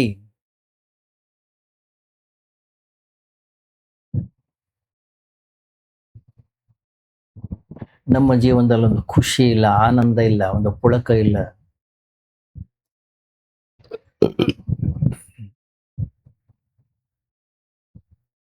ಯಾವ ವ್ಯಕ್ತಿ ಭೋಗದ ವಿರುದ್ಧ ಹೋಗ್ತಾ ಇದ್ದಾನೋ ಅವನನ್ನಂತೀವಿ ಜ್ಞಾನಿ, ಸಿದ್ಧ ಪುರುಷ. ಸಿದ್ಧತ್ವ ಅನ್ನುವಂಥದ್ದು ಮರಣದ ಹಾಗಲ್ಲ, ಸಿದ್ಧ ತತ್ವ ಮಹಾಜೀವನದ ಹಾಗೆ. ಸಿದ್ಧಿ ಅನ್ನುವಂಥದ್ದು ಒಂದು ರೋಗಗ್ರಸ್ತ ಸ್ಥಿತಿಯಲ್ಲ, ಅದು ಪರಮ ಆರೋಗ್ಯವಾಗಿರ್ತಕ್ಕಂಥ ಸ್ಥಿತಿ. ಅದು ಆಯಾಸ ಅಲ್ಲ, ಕೆಳಗಡೆಗೆ ಬೀಳುವಂಥದ್ದಲ್ಲ, ಹಳಸಿ ಹೋದಂತ ಆಹಾರ ಅಲ್ಲ. ಅದು ಪರಮ ಆನಂದ. ಸಿದ್ಧಿ ಅಂದ್ರೆ ಒಂದು ಮಹಾ ಉತ್ಸವ. ಜೀವನದ ರೋಮ ರೋಮಗಳಲ್ಲಿಯೂ ಕೂಡ ಆನಂದದ ಅಭಿವ್ಯಕ್ತಿ, ಅದಕ್ಕೆ ಹೆಸರು ಸಿದ್ಧಿ. ಜೀವನದ ಕಣ ಕಣವೂ ಕೂಡ ಆನಂದಮಯವಾಗಿರಬೇಕು, ಅದಕ್ಕೆ ಹೆಸರು ಸಿದ್ಧಿ. ಜೀವನದ ಪ್ರತಿಯೊಂದು ಕ್ಷಣವೂ ಕೂಡ ಒಂದು ಮಹಾ ಉತ್ಸವ, ಆನಂದದ ಉತ್ಸವ ಆಗ್ಬೇಕು, ಅದಕ್ಕೆ ಹೆಸರು ಸಿದ್ಧಿ. ಅದಕ್ಕಿಂತಲೂ ದೊಡ್ಡದಾಗಿರ್ತಕ್ಕಂಥ ಒಂದು ಸಂಗೀತ ಇಲ್ಲ, ಅದಕ್ಕಿಂತ ದೊಡ್ಡದಾಗಿರ್ತಕ್ಕಂಥ ಒಂದು ಸಮಾಧಿ ಇಲ್ಲ.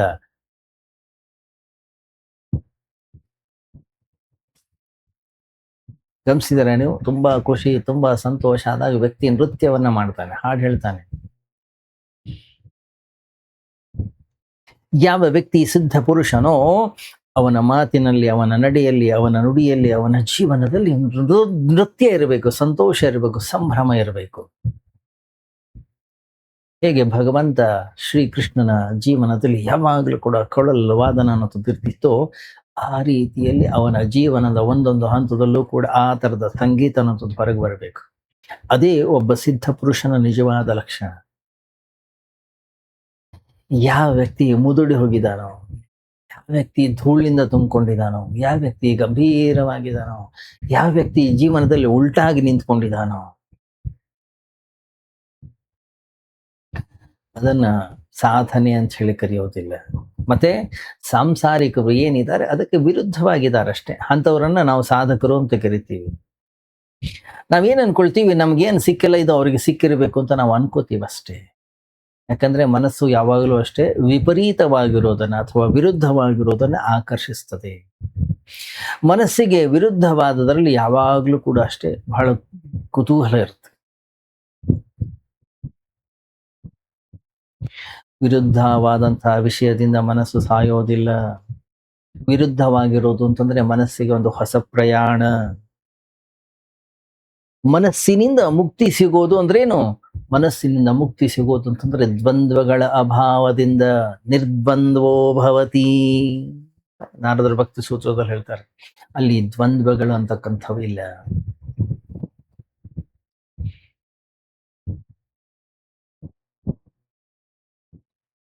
ನಾವು ಇವತ್ತಿನ ಈ ಪ್ರವಚನವನ್ನು ಆರಂಭ ಮಾಡಿದೆವು ಒಂದು ಸಣ್ಣ ಒಂದು ಕಥೆಯಿಂದ. ಎಲ್ಲಿ ತನಕ ವ್ಯಕ್ತಿಯ ಅಂತಃಕರಣದಲ್ಲಿ ಸರಿಯಾದ ತಿಳುವಳಿಕೆ, ಸರಿಯಾದ ಜ್ಞಾನ ಇಲ್ಲ, ಅಲ್ಲಿ ತನಕ ಬಹಳ ಸಾಧನೆ ಮಾಡ್ಬೇಕು, ನಾವು ಭಯಂಕರ ಸಾಧನೆಯನ್ನ ಮಾಡಬೇಕು ಅನ್ನೋ ಭಾವನೆ ಇರುತ್ತೆ. ಹೀಗಾಗಿ ಎಲ್ಲರೂ ಕೂಡ ತಮಗೆ ತಿಳಿದಂತ ಯಾವುದೋ ಒಂದು ಸಾಧನೆಯಲ್ಲಿ ತಮ್ಮನ್ನ ತೊಡಗಿಸ್ಕೊಂಡಿರ್ತಾರೆ. ನಿಜ ಹೇಳಿ, ಸಾಧನೆ ಅಂದ್ರೆ ಏನು? ಅದು ಕೂಡ ಒಂದು ಶ್ರಮ, ಅದು ಕೂಡ ಒಂದು ಓಟ, ಅದು ಕೂಡ ಒಂದು ಪ್ರಯತ್ನ. ಗಮನಿಸಿ, ಜ್ಞಾನದ ಅಭಾವವನ್ನ ಈ ರೀತಿಯ ಸಾಧನೆಯ ಮೂಲಕ ಏನೋ ತುಂಬುವ ಒಂದು ಪ್ರಯತ್ನವನ್ನ ಮಾಡ್ತೀವಿ ನಾವು. ನಮ್ಮ ಕೈಯಲ್ಲಿ ಒಂದು ವಿಷದ ಪಾತ್ರೆ ಇದೆ. ಇದು ವಿಷ ಅಂತ ಎಲ್ಲಿ ತನಕ ನಮ್ಗೆ ಅರ್ಥ ಆಗಿದೆ ಅಂತ ಇಟ್ಕೊಳ್ಳಿ, ಆಗ ತನ್ನ ಕೈಯಲ್ಲಿರ್ತಕ್ಕಂಥ ಪಾತ್ರೆಯಲ್ಲಿ ವಿಷ ಇದೆ, ಅದನ್ನ ಹೊರಗಡೆ ಬಿಸಾಡ್ಲಿಕ್ಕೆ ಸಾಧನೆ ಮಾಡ್ಬೇಕಾ? ಯಮ ನಿಯಮಾದಿಗಳನ್ನ ಪಾಲಿಸಬೇಕಾ? ಆಸನಗಳನ್ನು ಹಾಕಬೇಕಾ? ಧ್ಯಾನ ಮಾಡಬೇಕಾ? ಏನು ಮಾಡಬೇಕು? ವಿಷ ಅಂತ ಹೇಳಿ ಅದನ್ನ ತಿಳಿದ್ರೆ ಸಾಕು, ಅಷ್ಟಕ್ಕೆ ಕಥೆ ಮುಗಿಯಿತು. ಅದನ್ನ ಎಸೆಯಲಿಕ್ಕೆ, ಅದನ್ನ ಬೀಳಿಸ್ಲಿಕ್ಕೆ ಇನ್ಯಾವ ಪ್ರಯತ್ನವನ್ನ ಮಾಡಬೇಕಾ? ಒಂದು ವೇಳೆ ನಾವು ಏನೋ ಒಂದು ಪ್ರಯತ್ನವನ್ನ ಮಾಡ್ತಾ ಇದ್ದೀವಿ ಅಂತಂದ್ರೆ ಅದು ವಿಷ ಅನ್ನೋದು ನಮ್ಗೆ ಇನ್ನೂ ಅರ್ಥ ಆಗಿಲ್ಲ ಅಂತಾನೆ ಅರ್ಥ. ಪ್ರಯತ್ನ ಅಂತಂದ್ರೆ ತಿಳುವಳಿಕೆಯ ಒಂದು ಕೊರತೆ. ಯಾಕೆ? ಅದನ್ನ ನಾವು ಶ್ರಮದಿಂದ ತುಂಬುತ್ತಾ ಇದ್ದೀವಿ, ಸಾಧನೆಯಿಂದ ತುಂಬುತ್ತಾ ಇದ್ದೀವಿ. ಯಾವ ಪ್ರಯತ್ನವೂ ಕೂಡ ಜ್ಞಾನ ಆಗ್ಲಿಕ್ಕೆ ಸಾಧ್ಯ ಇಲ್ಲ. ಯಾಕೆ? ಯಾಕಂದ್ರೆ ಶ್ರಮ ಪಡಬೇಕಾಗ್ತಾ ಇದೆ. ಯಾಕೆ ಹೇಳಿ? ಯಾಕಂದ್ರೆ ಆಳದಲ್ಲಿ, ಅಂತಃಕರಣದ ಆಳದಲ್ಲಿ ಏನೋ ಒಂದು ಇದೆ. ಏನು ಇಲ್ಲ, ಇದು ವಿಷಯ ಇರ್ಲಿಕ್ಕಿಲ್ಲ ಅಂತಾನೆ ಅನ್ನಿಸ್ತಾ ಇದೆ. ಅದಕ್ಕೋಸ್ಕರ ಬಿಸಾಡ್ತಾ ಇಲ್ಲ ನಾವು. ಅದಕ್ಕಾಗಿ ಅದರ ವಿರುದ್ಧವಾದಂತಹ ರೀತಿಯಲ್ಲಿ ಶ್ರಮವನ್ನ ಪಡ್ತಾ ಇದೀವಿ. ಯಾರೋ ಇದನ್ನ ವಿಷ ಅಂತ ಹೇಳ್ತಾ ಇದ್ದಾರೆ, ಆದ್ರೆ ನಮ್ಗೆ ಇನ್ನೂ ಕೂಡ ಇದು ಅಮೃತದ ಹಾಗೆ ಗೋಚರವಾಗ್ತಾ ಇದೆ. ಆ ವ್ಯಕ್ತಿ ಏನು ವಿಷ ಅಂತ ಹೇಳಿ ತಾರ್ಕಿಕವಾಗಿ ಹೇಳ್ತಾ ಇದ್ದಾನೋ, ಅದೇ ತರ ನಾವು ತಾರ್ಕಿಕವಾಗಿ ಇಲ್ಲ, ಇದು ಅಮೃತ ಅಂತಾನೆ ಹೇಳ್ತಾ ಇದ್ದೀವಿ. ಅವನೇನ್ ಹೇಳ್ತಾನೆ ಅದೇ ತರ್ಕವನ್ನು ನಾವು ಉಪಯೋಗಿಸ್ತಾ ಇದ್ದೀವಿ, ಆದ್ರೆ ಅದರ ನಿಜವಾದ ಅನುಭವ ನಮಗಾಗಿಲ್ಲ.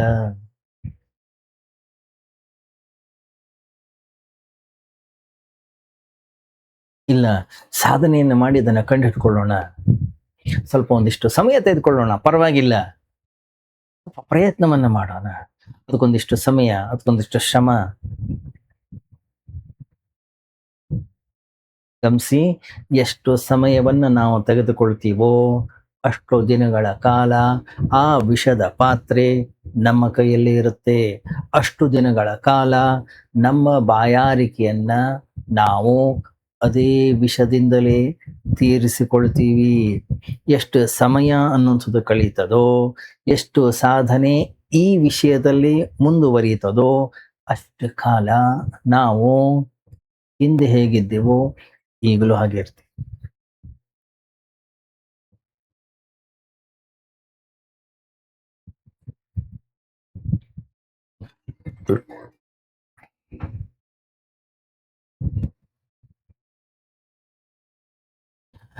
ಗಮನಿಸಿ, ಜ್ಞಾನ ತಿಳುವಳಿಕೆ ಅನ್ನುವಂಥದ್ದು ಒಂದು ಕ್ಷಣಾರ್ಧದಲ್ಲಿ ಘಟಿಸ್ತಕ್ಕಂತಹ ಒಂದು ಕ್ರಾಂತಿ.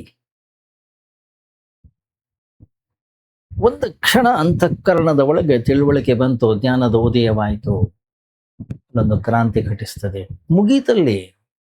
ಆಮೇಲೆ ನಾನು ಸಾಧನೆ ಮಾಡ್ಲಿಕ್ಕೆ ಇಲ್ಲ.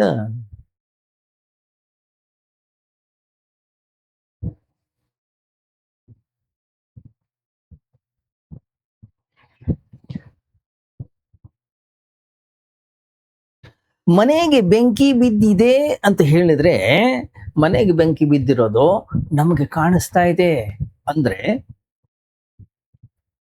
ಎಷ್ಟೊತ್ತು ನೀವು ಕೂತ್ಕೊಂಡು ಕೇಳ್ತೀರಿ? ಸ್ವಲ್ಪ ಇರಪ್ಪ, ಒಂದು ಸ್ವಲ್ಪ ವಿಚಾರವನ್ನ ಮಾಡ್ತೀನಿ, ಸ್ವಲ್ಪ ಧ್ಯಾನವನ್ನ ಮಾಡ್ತೀನಿ ನಾನು. ಒಂದಿಷ್ಟು ಶಾಸ್ತ್ರಗಳಲ್ಲಿ ಮನೆಗೆ ಬೆಂಕಿ ಬಿದ್ದರೆ ಏನು ಮಾಡಬೇಕು ಅಂತ ಬರೆದಿದ್ದಾರೆ, ಅದನ್ನು ನಾನು ಓದ್ತೀನಿ, ಅಧ್ಯಯನವನ್ನು ಮಾಡ್ತೀನಿ. ಇಲ್ಲ, ಒಂದಿಷ್ಟು ಅಕ್ಕಪಕ್ಕದಲ್ಲಿ ಒಂದಿಷ್ಟು ಜನ ಗುರುಗಳಿದ್ದಾರೆ, ಅವ್ರನ್ನ ಹೋಗಿ ಕೇಳ್ತೀನಿ.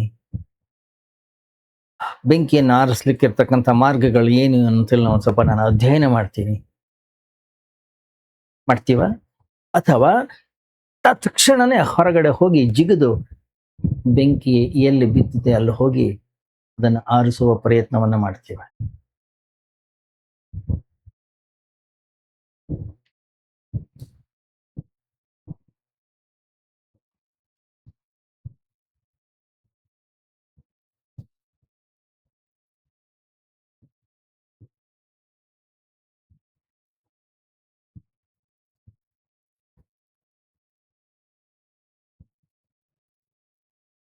ಇಲ್ಲ, ಇಲ್ಲ, ನಾನೊಂದು ಸ್ವಲ್ಪ ವಿಚಾರ ಮಾಡ್ತೀನಿ, ಚಿಂತನೆಯನ್ನು ಮಾಡ್ತೀನಿ. ಆಮೇಲೆ ನನಗೆ ನಿಜವಾಗ್ಲೂ ಬೆಂಕಿ ಬಿದ್ದಿದೆ ಅಂತ ಗೊತ್ತಾದ ಮೇಲೆ ಆಮೇಲೆ ನಾನು ಹೊರಗೆ ಬರ್ತೇನೆ.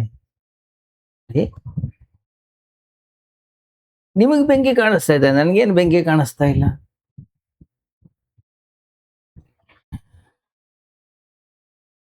ಗಮನಿಸಿ, ಆ ತಿಳುವಳಿಕೆ,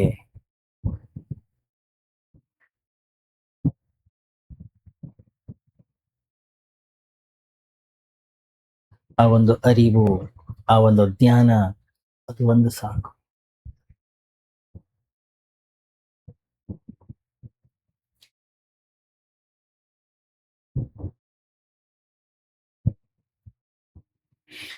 ಒಬ್ಬ ಸಂತರಿದ್ರು, ಯಾವಾಗ್ಲೂ ಪ್ರವಚನ ಮಾಡೋರು. ಜನ ಹೇಳ್ತಿದ್ರು, ಏನ್ ಸ್ವಾಮೀಜಿ ನಾವು ನೋಡ್ತಾನೆ ಇದೀವಿ, ಸುಮ್ಮನೆ ಒಟ್ಟು ಮಾತಾಡ್ತಾ ಇರ್ತೀನಿ. ಪ್ರವಚನ ಈ ಸರಿ ಉಪನಿಷತ್ ಅಂತೆ, ಮುಂದಿನ ಸರಿ ಭಗವದ್ಗೀತೆ ಅಂತೆ, ಮುಂದಿನ ಸರಿ ಪ್ರಕರಣ ಗ್ರಂಥ ಅಂತೆ, ಮುಂದಿನ ಸರಿ ಪಂಚದಶಿ ಅಂತೆ, ಏನು ಬ್ರಹ್ಮಸೂತ್ರವಂತೆ, ಭಾಷ್ಯವಂತೆ. ಏನ್ ಕತೆ ನಿಮ್ದು? ಗುರುಗಳಂದ್ರು, ನೀನೇನಾದ್ರೂ ಕರೆಕ್ಟ್ ಆಗಿ ಕೇಳಿಸ್ಕೊಂಡಿದ್ರೆ ನಂಗೆ ಹೇಳಲಿಕ್ಕೆ ಏನು ಉಳಿಯೋದೇ ಇಲ್ಲ. ನಿನಗೇನಾದ್ರೂ ಆ ಶ್ರವಣದಲ್ಲಿ ಏನಾದ್ರೂ ತಲ್ಲೀನತೆ ಅನ್ನುವಂಥದ್ದು ಉಂಟಾದ್ರೆ ತನ್ನಿಂದ ತಾನೇ ಜ್ಞಾನದ ಉದಯ ಆಗ್ತದೆ. ನಾನೇನು ಮಾಡೋ ಅವಶ್ಯಕತೆ ಇಲ್ಲ. ಅಲ್ಲಿ ತನಕ ನಾನು ಹೇಳ್ತಾನೆ ಇರಬೇಕು. ಯಾಕೆ? ಈ ಜ್ಞಾನ ನಿನ್ನ ಅಂತಃಕರಣದ ಒಳಗಡೆಗೆ ಜಾಗೃತಿಯನ್ನು ಉಂಟು ಮಾಡಬೇಕು. ಮನಸ್ಸಿನ ತಪ್ಪು ನಮಗೆ ಯಾವಾಗ ಅರಿವಿಗೆ ಬಂತೋ, ಮನೆಗೆ ಬೆಂಕಿ ಬಿದ್ದಾಗ ಹೇಗೆ ಠಣ್ ಅಂತ ಹೇಳಿ ಜಿಗಿದು ಹೊರಗೆ ಬರ್ತೀವಿ, ಆ ರೀತಿಯಲ್ಲಿ ಹೊರಗೆ ಬರ್ತೀವಿ ನಾವು. ಬೆಂಕಿ ಬಿದ್ದಿದೆ, ಇದೊಂದು ಸಣ್ಣ ಕೆಲಸ ಮಾಡಿ ಆಮೇಲೆ ಹೊರಗೆ ಬರ್ತೀನಿ, ಇಲ್ಲವೇ ಇಲ್ಲ. ವಿಷಯ ಅರ್ಥ ಆಯ್ತು, ಸಮಸ್ಯೆ ಬಿದ್ದೋಯ್ತು.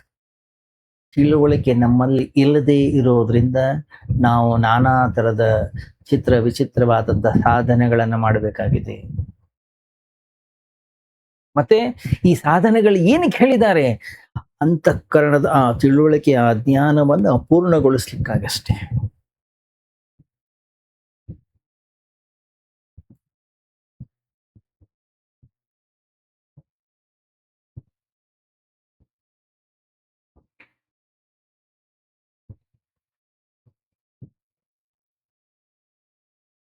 ಅಂತಃಕರಣದ ಒಳಗಡೆ ಆ ತಿಳುವಳಿಕೆಯನ್ನ ಜಾಗೃತಗೊಳಿಸ್ಲಿಕ್ಕಾಗಿ.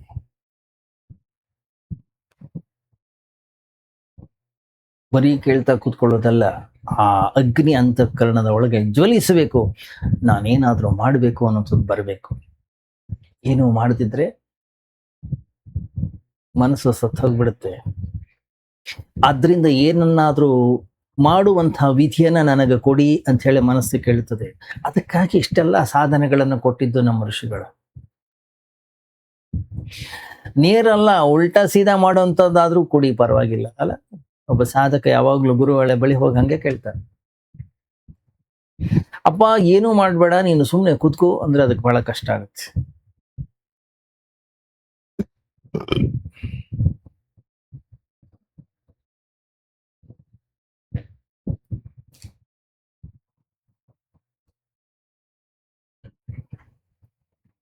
ಭಗವಾನ್ ರಮಣ ಮಹರ್ಷಿಗಳ ಬಳಿ ಹೋದಾಗ ಅವ್ರು ಹೇಳೋರು, ಸುಮ್ಮ ಇರು, ಸುಮ್ಮನೆ ಇರು ಸಾಕು. ಓ ಎಲ್ಲ ಆಗಲ್ಲ ಸ್ವಾಮಿ, ಏನಾದ್ರೂ ಹೇಳಿ. ಯಾಕೆ? ನಮ್ಗೆ ಏನಾದ್ರೂ ಒಂದು ಆಲಂಬನ ಬೇಕು. ಒಂದು ದೇವರ ಹೆಸರು ಕೊಡಿ, ಏನೋ ಒಂದು ದೇವರ ನಾಮ ಜಪಮಾಲೆಯನ್ನ ಕೊಡಿ, ಏನೋ ಒಂದು ಕೊಡಿ ನಮಗೆ. ಅದನ್ನೇ ತಿರುಗಿಸ್ತಾ ತಿರುಗಿಸ್ತಾ ತಿರುಗಿಸ್ತಾ ಏನೋ ಒಂದು ಮಂತ್ರವನ್ನ ಕೊಡಿ. ಯಾಕಂದ್ರೆ ಯಾವುದೇ ಆಸರಿ ಇಲ್ಲದೆ ಹೇಗೆ ಕೂತ್ಕೊಳ್ಳೋದು? ಯಾವುದೇ ಆಸರಿ ಇಲ್ಲದೆ ಏನ್ ಮಾಡ್ಲಿಕ್ಕೆ ಸಾಧ್ಯ ಇದೆ? ಯಾವತ್ತು ನಾವು ಯಾವುದೇ ಆಸರೆ ಅನ್ನುವಂಥದ್ದು ಇಲ್ಲದೆಯೇ ಕುಳಿತುಕೊಳ್ಳಿಕ್ಕೆ ಕಲಿತೇವೋ, ಅವತ್ತಿನ ದಿವಸನೇ ನಾವು ನಮ್ಮ ಮನಸ್ಸಿನಿಂದ ಹೊರಗೆ ಬರ್ತೀವಿ. ಯಾಕಂದ್ರೆ ಮನಸ್ಸು ಆಸರೆ ಇಲ್ಲದೆ ಬದುಕಲಿಕ್ಕೆ ಸಾಧ್ಯ ಇಲ್ಲ. ಮನಸ್ಸಿಗೆ 24 ಗಂಟೆಯೂ ಒಂದು ಆಧಾರ ಬೇಕು. ಆಸರೆ ಇಲ್ಲದೆ ಮನಸ್ಸು ಜೀವಂತ ಇರ್ಲಿಕ್ಕೆ ಸಾಧ್ಯ ಇಲ್ಲ. ಆ ಮನಸ್ಸು ಜಗಿಲಿಕ್ಕೆ ಏನಾದ್ರೂ ಒಂದು ವಿಷಯ ಬೇಕು. ಮನಸ್ಸು ಮಂತ್ರವನ್ನ ಕೇಳ್ತದೆ. ಶಿವಸೂತ್ರದಲ್ಲಿ ನೋಡಿ ನೀವು, ಅವನು ಹೇಳ್ತಾನೆ, ಮನಸ್ಸೇ ಮಂತ್ರ ಮನೋಮಂತ್ರ. ಆದ್ರಿಂದ ಎಲ್ಲಾ ಮಂತ್ರಗಳು ಮನಸ್ಸನ್ನೇ ತುಂಬುತ್ತವೆ. ಯಾವ ಮಂತ್ರವೂ ಕೂಡ ನಿಮ್ಮನ್ನ ಮನಸ್ಸಿನಿಂದ ಆಚೆ ಕರ್ಕೊಂಡು ಹೋಗೋದಿಲ್ಲ. ಶಬ್ದಗಳೇ ಮನಸ್ಸಿನ ಸ್ವಭಾವ. ಹಾಗಾಗಿ ಎಲ್ಲ ಶಬ್ದಗಳು ಮನಸ್ಸನ್ನು ತುಂಬುತ್ತವೆ. ತಿಳುವಳಿಕೆ, ಜ್ಞಾನ ಅನ್ನುವಂಥದ್ದು ಶಬ್ದವಲ್ಲ. ಜ್ಞಾನ ಅನ್ನುವಂಥದ್ದು ಸಿದ್ಧಾಂತವಲ್ಲ. ಜ್ಞಾನ ಅನ್ನುವಂಥದ್ದು ಒಂದು ಅರಿವು, ಒಂದು ಜಾಗ್ರತೆ, ಅದೊಂದು ಒಂದು ಎಚ್ಚರಿಕೆ. ಕೇವಲ ಶಾಂತವಾಗಿ ಆಲಿಸ್ತಾ ಆಲಿಸ್ತಾ ಆಲಿಸ್ತಾ ಆ ಪರಮ ಜ್ಞಾನವನ್ನ ಅನುಭವಿಸತಕ್ಕಂಥ ದೃಷ್ಟಾಂತಗಳು ಬೇಕಾದಷ್ಟೇ. 4 ರೀತಿ ಜನರು ಮೋಕ್ಷವನ್ನ ತಲುಪ್ತಾರೆ ಅಂತ ಹೇಳ್ತಾರೆ. ಆ 4 ಕೂಡ ತೀರ್ಥ ಅಂತ ಕರೆದಿದ್ದಾರೆ. ಎಲ್ಲಿಂದ ಮನುಷ್ಯ ಮೋಕ್ಷಕ್ಕೆ ಹೋಗ್ತಾನೋ ಅವು. ಅದರಲ್ಲಿ 2 ತೀರ್ಥಗಳು ಬಹಳ ಆಶ್ಚರ್ಯಕರವಾಗಿವೆ. ಜೈನಿಸಂ ಅಲ್ಲಿ ಮಹಾವೀರ ಜೈನ ಸಾಧುಗಳು ಅದನ್ನ ತೀರ್ಥ ಅಂತ ಕರೆದಿದ್ರು.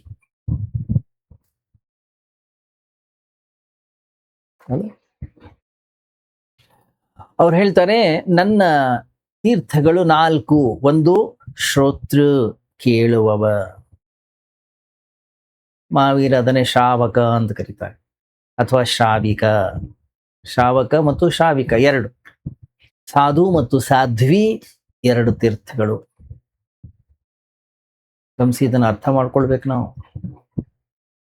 ಒಂದು ವೇಳೆ ಮಹಾವೀರ ಶ್ರಾವಕ ಅಥವಾ ಶ್ರಾವಿಕಿ ಅಥವಾ ಸಾಧು ಅಥವಾ ಸಾಧ್ವಿ, ಅದರರ್ಥ ಕೇವಲ ಶ್ರವಣ ಮಾಡಿ ಅದರಿಂದಲೇ ಮೋಕ್ಷ.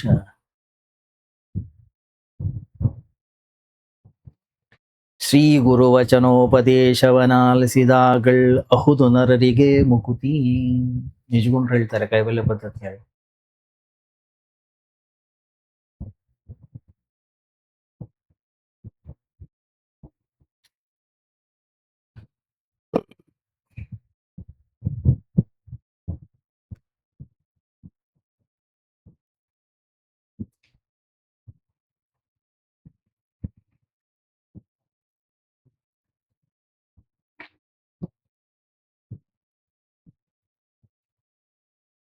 ಯಾವ ವ್ಯಕ್ತಿ ಕೇವಲ ಶ್ರವಣದಿಂದ ಅದನ್ನ ತಲುಪಲಿಕ್ಕಾಗುವುದಿಲ್ಲ ಅಂಥವನು ಬೇರೆ ಸಾಧನೆಯನ್ನು ಮಾಡಬೇಕಾಗ್ತದೆ.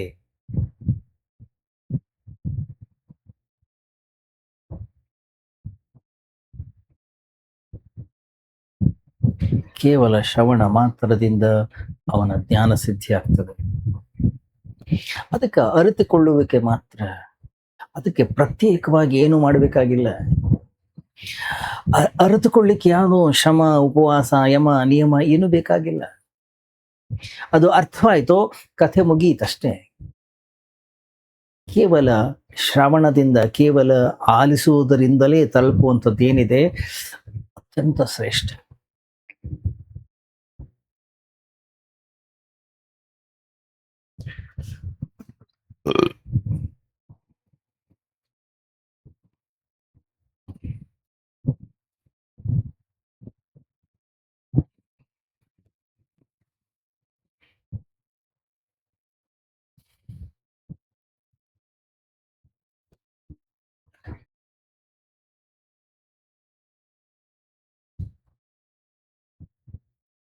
ಕೇವಲ ಶ್ರವಣ ಮಾಡೋದ್ರಿಂದಲೇ ಯಾವ ವ್ಯಕ್ತಿ ಸಿದ್ಧಿಯನ್ನು ಸಾಧಿಸ್ಕೊಂಡಿದ್ದಾನೆ ಅವನನ್ನೇ ಶ್ರೇಷ್ಠನೋ, ಅಥವಾ ಯಾರು ಶ್ರೇಷ್ಠ ಪುರುಷ ಇದ್ದಾರೋ ಅವನನ್ನು ಶ್ರೇಷ್ಠ ಅಂತ ಕರೆಯೋದು, ಅಥವಾ ಅವನಿಗೆ ನಮಸ್ಕಾರವನ್ನು ಮಾಡಿ ಅವನಿಗೆ ಸೇವೆಯನ್ನು ಮಾಡಿ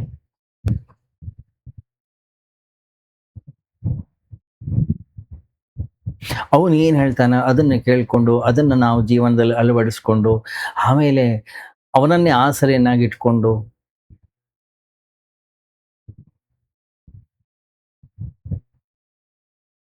ಕಂಸಿ ಕೇವಲ ಕೇವಲ ಆಂತರಿಕ ಜಾಗೃತಿ ಒಂದೇ ಸಾಕು ಮುಕ್ತಿಗೆ.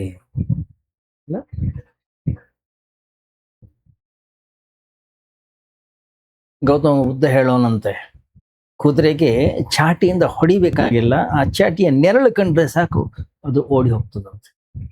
ಹೊಡೆಯೋ ಪ್ರಶ್ನೆನೇ ಇಲ್ಲ. ಅಲ್ಲಿ ಹೊಡೆದ್ರೆ ಅದು ಕುದುರೆ ಅಲ್ಲ, ಅದು ಕತ್ತೆ ಆಯ್ತು. ಶ್ರೇಷ್ಠವಾಗಿರ್ತಕ್ಕಂಥ ಕುದುರೆಗಳಿಗೆ ಕೇವಲ ಚಾಟಿಯ ನೆರಳು ಕಂಡ್ರೆ ಸಾಕು ಅದು ಓಡ್ಲಿಕ್ಕೆ ಶುರು ಮಾಡ್ತದೆ. ಏನದು? ತಿಳುವಳಿಕೆ, ಜ್ಞಾನ, ಸಾಧನೆ ಅನ್ನುವಂಥದ್ದು ಒಂದು ಚಾಟಿಯ ಏಟು ಕೊಟ್ಟ ಹಾಗೆ ಅಲ್ಲ. ಕಥೆಗೆ ಬರೋಣ ನಾವು. ಶಿಷ್ಯ ಸಾಧನೆಯನ್ನ ಮಾಡ್ತಾ ಇದ್ದ, ಗುರುವಿನ ಮಾತುಗಳು ಅವನಿಗೆ ಸಾಕಾಗಿರ್ಲಿಲ್ಲ. ಗುರುವಿನ ಹತ್ರ ಏನಿತ್ತು ಅವನ ಹತ್ರ ಸಾಕಾಗಿರ್ಲಿಲ್ಲ. ಉರಿತಾ ಇರ್ತಕ್ಕಂಥ ಜ್ಯೋತಿ ಪಕ್ಕದಲ್ಲಿ ಇದ್ರು ದೀಪ ಅವನಿಗೆ ಸಾಕಾಗ್ಲಿಲ್ಲ, ದೀಪ ಬೆಳಗಲೇ ಇಲ್ಲ. ಏನೋ ಒಂದು ಮಾಡಬೇಕು ಅನ್ನಿಸ್ತು. ಯಾಕೆ? ಅವನು ಸೆಕೆಂಡ್ ಗ್ರೇಡ್ ಇದ್ದವನು.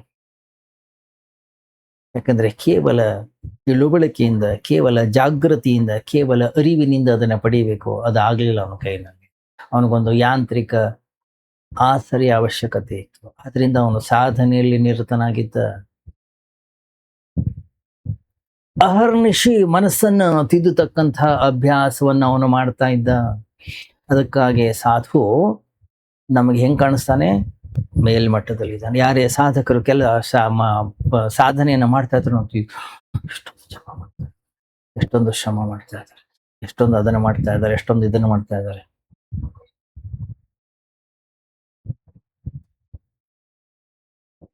ಏನ್ ನಡೀತಾ ಇದೆ ಅಲ್ಲಿ? ಆಂತರಿಕ ತಿಕ್ಕಾಟ ನಡೀತಾ ಇದೆ ಅವನ ಅಂತಃಕರಣದಲ್ಲೂ ಕೂಡ. ಹೊರಗಿನಿಂದ ಗುರುತಿಸ್ಲಿಕ್ಕೆ,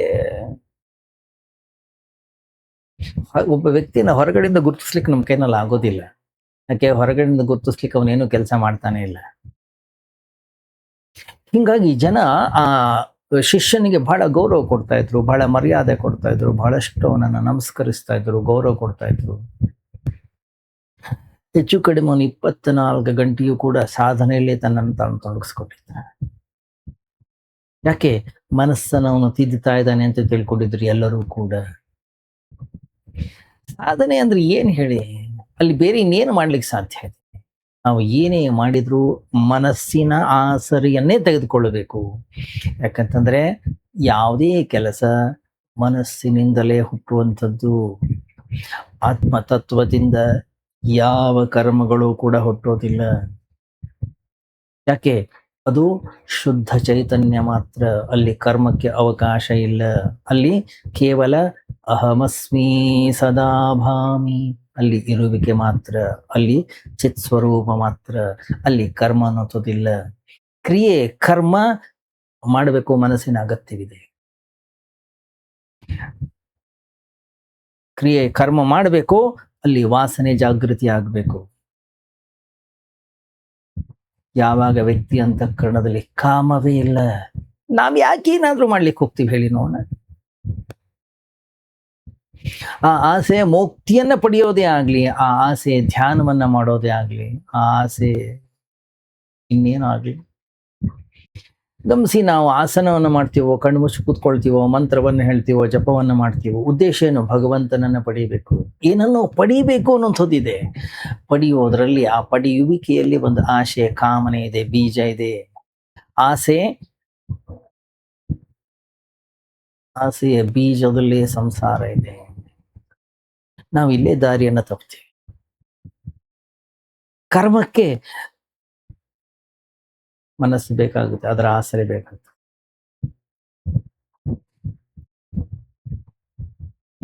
ಬೇರೆ ಯಾವ ವಸ್ತುಗಳು ಸಿಗ್ಲಿಲ್ಲ, ಕೊನೆಗೆ ಭಗವಂತನೇ ಇಟ್ಕೊಳ್ತೀವಿ. ಗಮನಿಸಿ, ಶಿಷ್ಯ ಅಹರ್ನಿಶಿ ಹಗಲು ರಾತ್ರಿ ಸಾಧನೆಯನ್ನ ಮಾಡ್ತಾ ಇದ್ದ, ಮನಸ್ಸನ್ನ ತಿದ್ದುವ ಕೆಲಸವನ್ನ ಮಾಡ್ತಾ ಇದ್ದ. ಅಲ್ಲಿ ಹಗಲಂತಿಲ್ಲ, ರಾತ್ರಿ ಅಂತಿಲ್ಲ, 24 ಗಂಟೆಯೂ ತನ್ನನ್ನು ತಾನು ತೊಡಗಿಸ್ಕೊಂಡಿದ್ದ. ಒಂದೇ ಧ್ಯಾನ ಸಾಧನೆ, ಏನು? ಸತ್ಯ ತತ್ವವನ್ನ ಪಡೀಬೇಕು. ಅವನನ್ನು ಭೇಟಿಯಾಗ್ಲಿ ಬಂದವರ ಕಡೆಗೂ ಕೂಡ ಅವನ ಗಮನವನ್ನು ಕೊಡ್ತಾ ಇರಲಿಲ್ಲ. ಯಾಕೆ? ಅವ್ರ ಹತ್ರ ಏನಾದ್ರೂ ಗಮನ ಕೊಟ್ರೆ ನನ್ನ ಸಮಯ ವ್ಯರ್ಥವಾಗ್ತದೆ.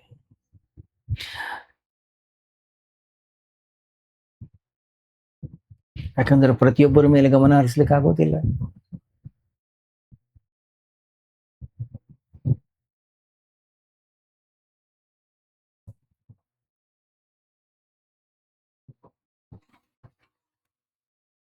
ಬಹಳ ಸೂಕ್ಷ್ಮವಾಗಿದೆ ಇದು. ಬಹಳಷ್ಟು ಆಳಕ್ಕಿಳಿದಾಗ ಮಾತ್ರ ಈ ತರದ ಕಥೆಗಳು ನಮ್ಗೆ ಸ್ಪಷ್ಟತೆಯನ್ನ ಕೊಡುತ್ತವೆ. ಮೇಲ್ನೋಟದಿಂದ ನೋಡಿದ್ರೆ ಈ ಒಂದು ಕಥೆ, ಈ ಒಂದು ಘಟನೆ ಬಹಳ ಸ್ಥೂಲವಾಗಿ ಕಾಣಿಸ್ತದೆ. ಇದರಲ್ಲಿ ಏನಿದೆ ಇದ್ರಲ್ಲಿ ಅಂತದ್ದು ವಿಶೇಷ ಅನಿಸ್ತದೆ. ಆದ್ರೆ ಆಳಕ್ಕಿಳಿದು ನೋಡಿದಾಗ ಮಾತ್ರ ಗೊತ್ತಾಗುತ್ತೆ ನಮಗೆ.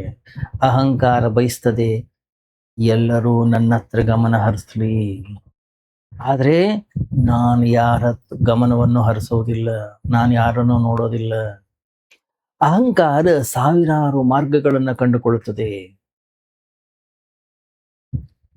ಬೇರೆಯವರು ನನ್ನನ್ನು ನೋಡಬೇಕು, ಬೇರೆಯವರು ನನ್ನ ಬಗ್ಗೆ ಮಾತಾಡಬೇಕು, ಬೇರೆಯವರು ನನ್ನ ಬಗ್ಗೆ ಚಿಂತನೆಯನ್ನ ಮಾಡಬೇಕು. ಅದಕ್ಕಾಗಿ ಹಣವನ್ನು ಒಟ್ಟುಗೂಡಿಸ್ತದೆ, ಅದಕ್ಕಾಗಿ ದೊಡ್ಡ ಅರಮನೆಯನ್ನು ಕಟ್ಟುತ್ತದೆ, ಅದಕ್ಕಾಗಿ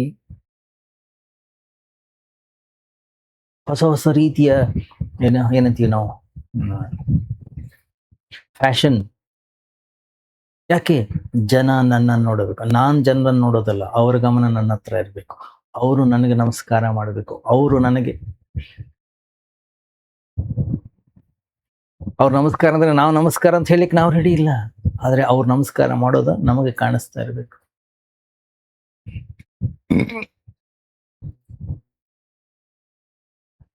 ಗಮನಿಸಿ, ಅಹಂಕಾರ ಇಡೀ ಪ್ರಪಂಚ ನನ್ನ ಕಾಲ್ ಕೆಳಗಡೆ ಇರಬೇಕು, ನನ್ನ ಕಾಲಿಗೆ ನಮಸ್ಕರಿಸಬೇಕು. ಆದ್ರೆ ನಾನು ಮಾತ್ರ ಯಾರು ಹಂಗಿಲ್ದೇನೆ ಇರಬೇಕು ಅಂತ ಅಹಂಕಾರ ಬಯಸ್ತದೆ. ನಾವು ಒಂದು ವೇಳೆ ಮತ್ತೊಬ್ಬರ ಕಡೆಗೆ ಗಮನ ಹರಿಸಬೇಕು ಅಂತ ಬಂದ್ರೆ ನಮ್ಮ ಅಹಂಕಾರಕ್ಕೊಂದು ಸ್ವಲ್ಪ ನೋವಾಗ್ತದೆ. ಯಾಕಂದ್ರೆ ಉಳಿದವರೆಲ್ಲರೂ ನಮ್ಮ ಕಡೆ ಗಮನ ಹರಿಸ್ತಾ ಇರ್ಬೇಕಾದ್ರೆ ನಮಗೇನೋ ಖುಷಿ, ಸಂತೋಷ ಆಗ್ತದೆ. ಆದ್ರೆ ನಾವೇ ಮತ್ತೊಬ್ಬರನ್ನ ನೋಡೋದು ಅಲ್ಲ. ಅದಕ್ಕಾಗಿ ವ್ಯಕ್ತಿ ಕಣ್ಣು ಮುಚ್ಕೊಂಡು ಕೂತ್ಕೊತಾನೆ. ಅದಕ್ಕಾಗಿ ಸಣ್ಣ ಗುಡಿಸಲನ್ನು ಆರಿಸ್ಕೊಂಡಿದ್ದವನು, ಗುಡಿಸಲು ಆರಿಸ್ಕೊಂಡ್ರೆ ಏನು, ಒಂದು ಅರಮನೆ ಆರಿಸ್ಕೊಂಡ್ರೆ ಏನು ವ್ಯತ್ಯಾಸ? ಏನಿಲ್ಲ. ಕಾಡಲ್ಲಿದ್ರೇನು, ಮನೆಯಲ್ಲಿದ್ರೇನು, ಊರಲ್ಲಿದ್ರೇನು. ನೀವು ಕಣ್ಣು ಮುಚ್ಕೊಂಡು ಕೂತ್ಕೊಂಡ್ರೆ ಸಾಕು, ಅದೇ ಏಕಾಂತ. ಅಲ್ಲಿ ಯಾರು ಇಲ್ಲವೇ ಇಲ್ಲ. ಇಲ್ಲ, ಇಲ್ಲ, ನಾನು ಜಗತ್ತನ್ನ ತ್ಯಾಗ ಮಾಡಿದ್ದೇನೆ, ಸಂಸಾರವನ್ನ ತ್ಯಾಗ ಮಾಡಿದ್ದೇನೆ, ಇದು ಜಗತ್ತಿಗೆ ಗೊತ್ತಾಗಬೇಕು ಅಂತಲೇ ವ್ಯಕ್ತಿ ದೂರದಲ್ಲಿರ್ತಾನೆ, ಬೇರೆ ಕಡೆಗೆ ಇರ್ತಾನೆ. ನಾವು ದೂರದಲ್ಲಿದ್ರು ನಮ್ಮ ಹಣೆಬರ ಏನ್ ಗೊತ್ತಾ? ನಮ್ಮ ಕಣ್ಣು ಸಂಸಾರದ ಕಡೆಗೆ ಇರ್ತದೆ. ಯಾಕೆ? ಜನ ನನ್ನನ್ನು ನೋಡ್ಲಿ, ಜನ ನಮ್ಮನ್ನ ಗಮನಿಸ್ಲಿ, ಜನ ನಾವ್ ಎಲ್ಲಿದ್ದೀವಿ ಅಂತ ಗೊತ್ತಾಗ್ಲಿ. ಅಹಂಕಾರ ನಾವು ತಿಳಿದಷ್ಟು ಸರಳ ಇಲ್ಲ, ನಾವು ತಿಳಿದಷ್ಟು ಸುಲಭ ಇಲ್ಲ. ಅದು ರಾಮಕೃಷ್ಣ ಪರಮಹಂಸರು ಹೇಳೋರು, ಗಿಡಗ ಎಷ್ಟೇ ಎತ್ತರದಲ್ಲಿ ಅದು ಹಾರ್ಲಿ, ಅದರ ಕಣ್ಣು ಮಾತ್ರ ಕೆಳಗಡೆ ಬಿದ್ದಿರೋ ಹೆಣದ ಮೇಲೆ ಇರುತ್ತೆ, ಅದರ ಆಹಾರದ ಮೇಲೆ ಇರುತ್ತೆ. ಯಾವ್ದಾರು ಇಲ್ಲಿ ಸತ್ತೋಗಿದ್ದ ಅದರ ಗಮನ ಅದರ ಕಡೆಗೆ ಇರುತ್ತೆ. ಹಾರೋದು ಮಾತ್ರ ಆಕಾಶದಲ್ಲಿ.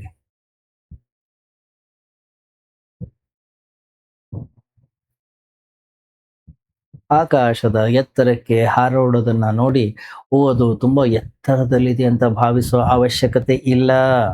ಯಾಕೆ? ಅದರ ಗಮನ ಸತ್ತ ಇಲಿ ಮೇಲಿದೆ. ಅವಕಾಶ ಸಿಕ್ಕ ಕೂಡಲೇ ಅದರ ಮೇಲೆ ಹಾರುತ್ತದೆ, ಅದನ್ನು ಹಿಡ್ಕೊಳ್ಳುತ್ತೆ.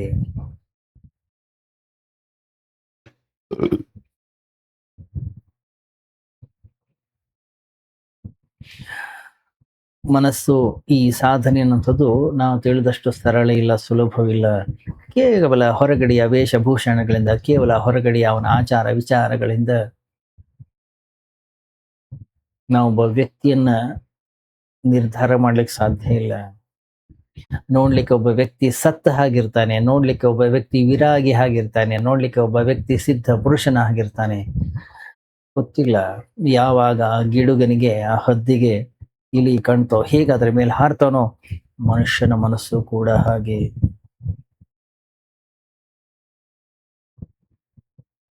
ಮನಸ್ಸಿನ ಪ್ರತಿ ಬಹಳಷ್ಟು ಜಾಗರೂಕನಾಗಿರ್ಬೇಕಾಗ್ತದೆ ನಾವು. ಬಹಳಷ್ಟು ಎಚ್ಚರವಾಗಿರ್ಬೇಕು. ಸುಮ್ಮನೆ ಒಬ್ಬ ವ್ಯಕ್ತಿ ಕುತ್ಕೊಂಡಿದ್ದಾನೆ, ಸಾಧನೆಯನ್ನು ಮಾಡ್ತಾ ಇದ್ದಾನೆ, ಏನೊಂದಿಷ್ಟು ಜಪ ತಪಗಳನ್ನ ಮಾಡ್ತಾ ಇದ್ದಾನೆ ಅಂದ ಕೂಡಲೇ ಅವನ ಅಹಂಕಾರ ಸತ್ತು ಹೋಗಿದೆ ಅಲ್ಲ, ಅವನೊಂದು ಮಹಾ ಜೀವನ ಪ್ರಾಪ್ತಿಯಾಗಿದೆ ಅಲ್ಲ.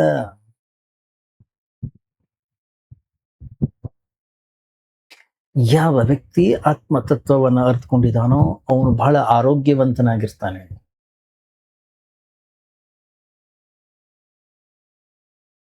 ಸಂತೋಷವಾಗಿರ್ತಾನೆ, ಸಂಭ್ರಮದಿಂದ ಇರ್ತಾನೆ. ಅವನ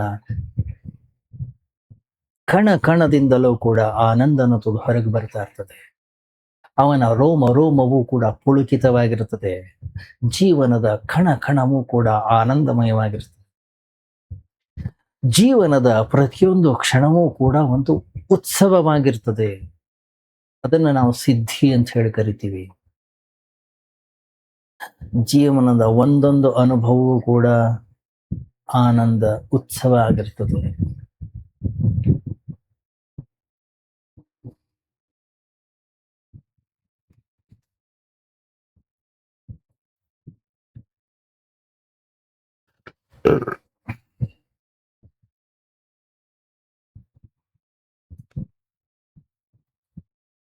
ಅವನ ಅಂತಃಕರಣದ ಆಳದಲ್ಲಿ ಭಗವಂತ ಶ್ರೀಕೃಷ್ಣನ ಕೊಳಲಿನ ಆ ನಾದ ಕೇಳಿಸ್ತಾ ಇರಬೇಕು.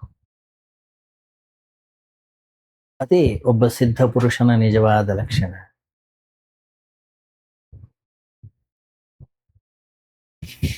ಯಾವ ವ್ಯಕ್ತಿ ಆಂತರಿಕವಾಗಿ ಮುದುಡಿ ಹೋಗಿದ್ದಾನೆ, ಯಾವ ವ್ಯಕ್ತಿ ಗಂಭೀರವಾಗಿದ್ದಾನೆ, ಯಾವ ವ್ಯಕ್ತಿ ಯಾವಾಗಲೂ ಕೂಡ ಎಲ್ಲೋ ನೋಡ್ಕೊಂಡಿದ್ದಾನೆ, ಯಾವ ವ್ಯಕ್ತಿ ಜೀವನದಲ್ಲಿ ಉತ್ಸಾಹವನ್ನ ಕಳ್ಕೊಂಡಿದ್ದಾನೆ, ಯಾವ ವ್ಯಕ್ತಿ ಹೊರಗಡೆಯ ಯಾವುದೇ ವಸ್ತುಗಳಲ್ಲಿ ಆಸಕ್ತಿ ಇಲ್ಲ, ಅಥವಾ ಸಂಸಾರದ ವಿಪರೀತವಾಗಿದ್ದಾನೆ, ಸಿದ್ಧ ಪುರುಷ ಆಗಿದ್ದಾನೆ ಅನ್ನೋದು ಗ್ಯಾರಂಟಿ ಏನಿಲ್ಲ.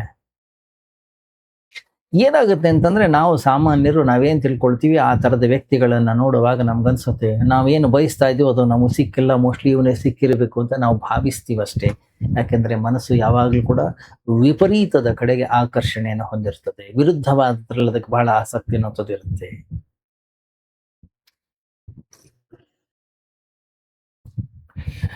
ಆದ್ರೆ ವಿರುದ್ಧವಾದಂತಹ ವಿಷಯಗಳಲ್ಲಿ ನಾವು ಹೋದ್ರೆ ನಮ್ಮ ಮನಸ್ಸು ಅನ್ನುವಂಥದ್ದು ಸಾಯೋದಿಲ್ಲ, ಇಲ್ಲವಾಗೋದಿಲ್ಲ. ಮನಸ್ಸು ಒಂದು ಹೊಸ ಪ್ರಯಾಣವನ್ನ ಆರಂಭ ಆಗ್ತದೆ. ಮನಸ್ಸಿನಿಂದ ಮುಕ್ತಿ ಸಿಗುವಂಥದ್ದು ಅಥವಾ ದ್ವಂದ್ವಗಳ ಅಭಾವದಿಂದ ಅಥವಾ ದ್ವಂದ್ವಗಳನ್ನ ದಾಟೋದ್ರಿಂದ ನಿರ್ದ್ವಂದ್ವದಿಂದ ಅದು ನಿಜವಾದ ಮುಕ್ತಿ, ಅದೇ ನಿಜವಾದ ಸಾಧನೆ. ಅದರರ್ಥೇನು ವಿಷಯಗಳ ಹಿಂದೆಯೂ ಓಡೋದಲ್ಲ, ವಿಷಯಗಳ ವಿರುದ್ಧವೂ ಕೂಡ ಹೋಗೋದಲ್ಲ.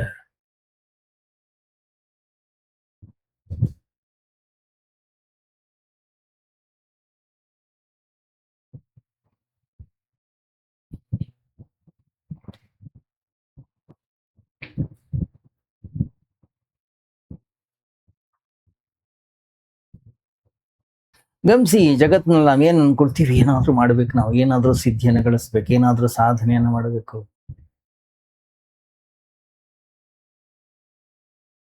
ನಿಜವಾದ ಅಧ್ಯಾತ್ಮ ಏನೋ ಮಾಡೋದ್ರಲ್ಲಿ ಇಲ್ಲ. ಏನಾದ್ರೂ ಮಾಡೋದು, ಏನಾದ್ರೂ ಗಳಿಸೋದು, ಏನಾದ್ರೂ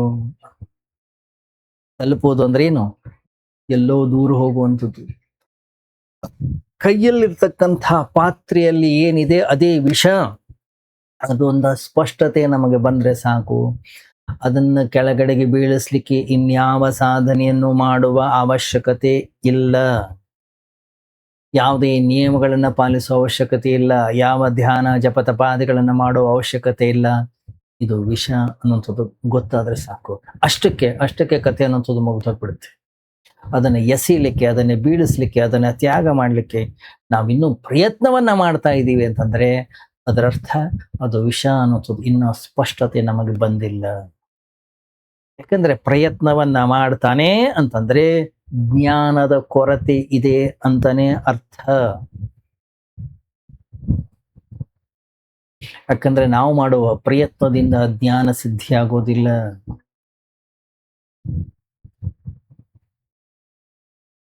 ಯಾಕಂದ್ರೆ ನಾವು ಮಾಡೋ ಪ್ರಯತ್ನವೇ ನಮಗೆ ಗೊತ್ತಾಗತ್ತೆ ಕೈಲಿರೋದು ವಿಷ ಅಲ್ಲ ಅನ್ನುವಂತ ತಿಳುವಳಿಕೆ ನಮ್ಮ ಅಂತಃಕರಣದ ಒಳಗಡೆಗಿದೆ.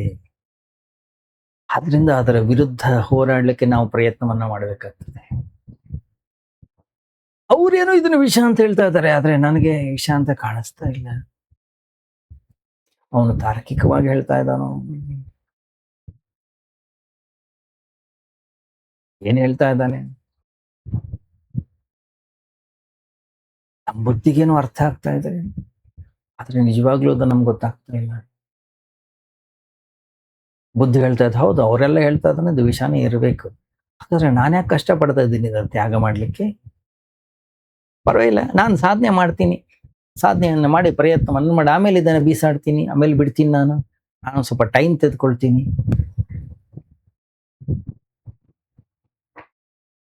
ಅದಕ್ಕೊಂದು ಸ್ವಲ್ಪ ಸಮಯ ಬೇಕು, ಅದಕ್ಕೊಂದು ಸ್ವಲ್ಪ ಶ್ರಮ ಬೇಕು. ಎಷ್ಟು ಸಮಯವನ್ನ ತೆಗೆದುಕೊಳ್ತೀವಿ, ಎಷ್ಟು ಶ್ರಮವನ್ನ ಪಡ್ತೀವಿ, ಆ ವಿಷಯವನ್ನೇ ನಾವು ಸೇವನೆಯನ್ನ ಮಾಡ್ಲಿಕ್ಕೆ ಶುರು ಮಾಡ್ತೀವಿ. ನಮ್ಮ ಬಾಯಾರಿಕೆಯನ್ನ ಅದರ ಮೂಲಕವೇ ತೀರಿಸ್ಕೊಳ್ಳುವ ಪ್ರಯತ್ನವನ್ನ ನಾವು ಮಾಡ್ತೀವಿ.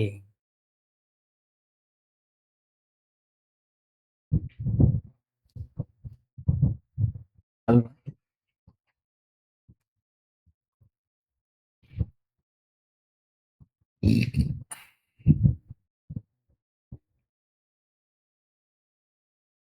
ಎಲ್ಲಿ ತನಕ ಅದನ್ನೇ ಕುಡಿತಾ ಇರ್ತೀವಿ. ಹೊರಗಡೆಯ ಜಗತ್ತಿಗೆ ನಾವು ದೊಡ್ಡ ಸಾಧಕರಾಗ್ಬೋದು, ಒಳಗಡೆ ನಾವು ಹಾಗೆ ಇರ್ತೀವಿ.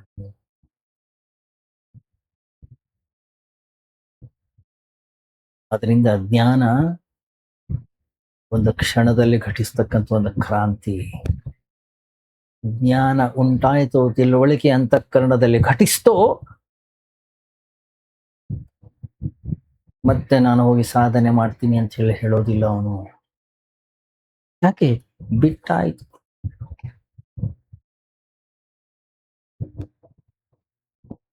ಮತ್ತೇನು ಮಾಡ್ಲಿಕ್ಕಿಲ್ಲ ಅಲ್ಲಿ.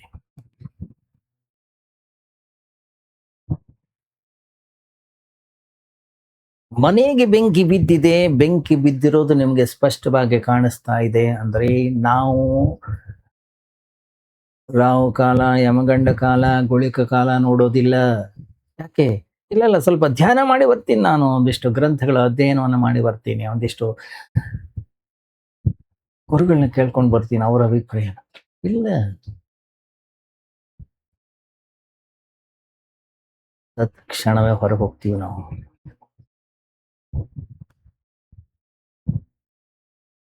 ಮನೆಗೆ ಬೆಂಕಿ ಬಿದ್ದಿದೆ ಅಂತ ನಮಗೆ ಕಂಡ್ರೆ ತಕ್ಷಣನೇ ಹೊರಗೆ ಹೋಗ್ತೀವಿ ನಾವು. ಇಲ್ಲ ಇಲ್ಲ, ಅವ್ರಿಗೆ ಕಾಣಿಸ್ತಾ ಇದೆ, ನನಗೆ ಕಾಣಿಸ್ತಾ ಇಲ್ಲ. ಅರೆ,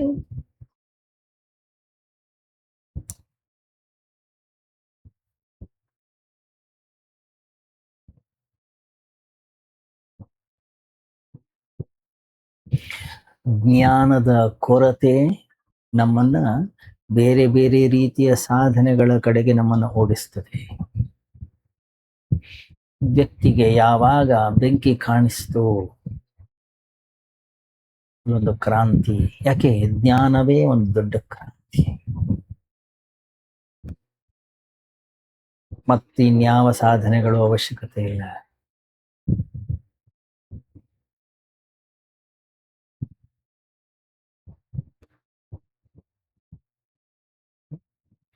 ಒಮ್ಮೆ ನಾವು ಸರಿಯಾಗಿ ಕೇಳಿಸ್ಕೊಂಡೆವೋ, ಮಾಡ್ಲಿಕ್ಕೆ ಇನ್ನೇನು ಉಳಿಯೋದಿಲ್ಲ. ಅಲ್ಲಿಯ ತನಕ ನಾವು ಸರಿಯಾಗಿ ಆಲಿಸೋದಿಲ್ಲ. ನಿಜಗೊಂಡ್ರು ಸುಮ್ಮನೆ ಹೇಳಲಿಲ್ಲ. ಯಾಕೆ? ಒಮ್ಮೆ ಆಲಿಸಿದಾಗಳ್ ಶ್ರೀ ಗುರು ವಚನೋಪದೇಶವನಾಲಿಸಿದಾಗಳ್ ಅಂತಃಕರಣದ ಒಳಗಡೆ ಜ್ಞಾನದ ಜ್ಯೋತಿಯನ್ನು ಸುದು ಬೆಳಗ್ಲಿಕ್ಕೆ ಶುರು ಆಗ್ತದೆ. ಒಮ್ಮೆಲೆ ಮನಸ್ಸೊಂದು ಏನು ಗೊತ್ತಾಗ್ಬಿಡುತ್ತೆ ನಮ್ಗೆ. ಮನಸ್ಸು ಎಲ್ಲಿ ತಪ್ಪುತ್ತಾ ಇದೆಯೋ ನಮಗೆ ಗೊತ್ತಾಗುತ್ತೆ. ಹೇಗೆ ಮನೆಗೆ ಬೆಂಕಿ ಬಿದ್ದಾಗ ತಕ್ಷಣವೇ ಹೊರಗೆ ಬರ್ತೀವೋ, ಹಾಗೆ ಒಮ್ಮೆ ಅಂತಃಕರಣದ ಒಳಗಡೆಗೆ ಜ್ಞಾನ ಅಂತ ಜಾಗೃತವಾಯ್ತು, ಸಂಸಾರದಿಂದ ಹೊರಗೆ ಬಂದ್ಬಿಡ್ತಾನ ಅವನು. ಇಲ್ಲ, ಅದು ಒಂದು ಮಾಡ್ತೀನಿ, ಇದು ಒಂದು ಮಾಡ್ತೀನಿ, ಇದೊಂದು ಜವಾಬ್ದಾರಿ ಇದೆ, ಒಂದು ಮೊಮ್ಮಗನೊಂದು ಮದುವೆ ಮಾಡಬೇಕಾಗಿದೆ, ಇದೊಂದು ಮನೆ ಕಟ್ಟಬೇಕು, ಇದೊಂದು ಮದುವೆ ಮಾಡಬೇಕು.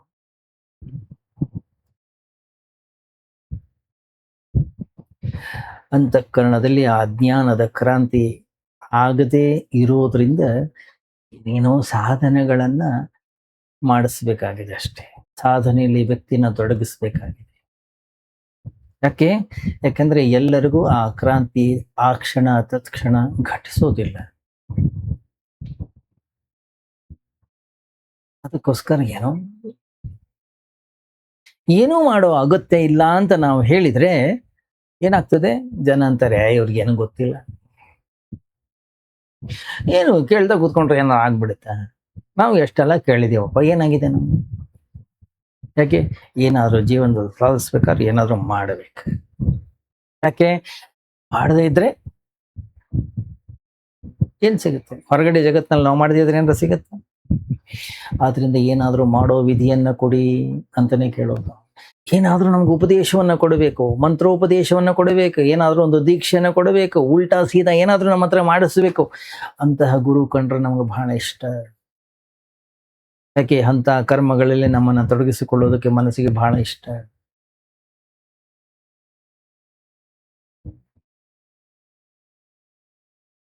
ಭಗವಾನ್ ರಮಣ ಮಹರ್ಷಿ, ಸ್ವಾಮಿ ತಪೋವನ್ ಮಹಾರಾಜ್, ನಿತ್ಯಾನಂದರು ಅಲ್ಲ, ಬಹಳ ದೊಡ್ಡ ದೊಡ್ಡ ಸಂತರಾಗಿ ಹೋದ್ರು. ಅವ್ರ ಹತ್ರ ಹೋಗ್ಲಿಕ್ಕೆ ಜನ ಹೆದರ್ತಿದ್ರು. ಯಾಕೆ? ಅಪ್ಪ ಸುಮ್ಮನೆ ಕುತ್ಕೊಳ್ಳೋದನ್ನ ಕಲೀಪ, ನಮ್ಗಾಗಲ್ಲ, ನಮ್ಗೆ ಏನಾದ್ರೂ ಸಾಧನೆಯನ್ನು ಕೊಡಿ ಅಂತ ಕೇಳಲಿಕ್ಕೆ ಹೋದವ್ರು ನಾವು. ಯಾವ ವ್ಯಕ್ತಿ ನಮಗೆ ಜಪವನ್ನು ಉಪದೇಶ ಮಾಡ್ತಾನೆ, ಯಾವ ವ್ಯಕ್ತಿ ನಮಗೆ ಮಂತ್ರ ಉಪದೇಶವನ್ನು ಮಾಡ್ತಾನೆ, ಯಾವ ವ್ಯಕ್ತಿ ಇನ್ನೇನೋ ಪೂಜೆಯನ್ನು ಮಾಡ್ಲಿಕ್ಕೆ ಹೇಳ್ತಾರೆ, ಅಂಥವ್ರು ಇಷ್ಟವಾಗ್ತಾರೆ. ಆದರೆ ನಿಜವಾದ ಜ್ಞಾನವನ್ನ ನಾನು ಪಡಿಬೇಕು, ನಿಜವಾದ ಜ್ಞಾನದ ಅಗ್ನಿ ನನ್ನ ಅಂತಃಕರಣದ ಒಳಗಡೆಗೆ ಘಟಿಸಬೇಕು, ನಾನೇನು ಮಾಡೋದಿಲ್ಲ. ನ ಕರ್ಮಣ ನ ಪ್ರಜಯಾ ಧನೇನ. ಮತ್ತೆ ಶಾಂತವಾಗಿ ಕೂತ್ಕೋಬೇಕು. ಆವಾಗ ನಾವು ಮನಸ್ಸಿನಿಂದ ಹೊರಗೆ ಬರ್ತೀವಿ.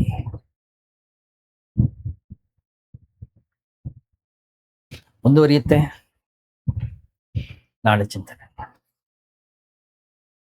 ಓಂ ಸರ್ವೇ ಭವಂತು ಸುಖಿನಃ, ಸರ್ವೇ ಸಂತು ನಿರಾಮಯಾಃ, ಸರ್ವೇ ಭದ್ರಾಣಿ ಪಶ್ಯಂತು, ಮಾ ಕಶ್ಚಿತ್ ದುಃಖಭಾಗ್ ಭವೇತ್.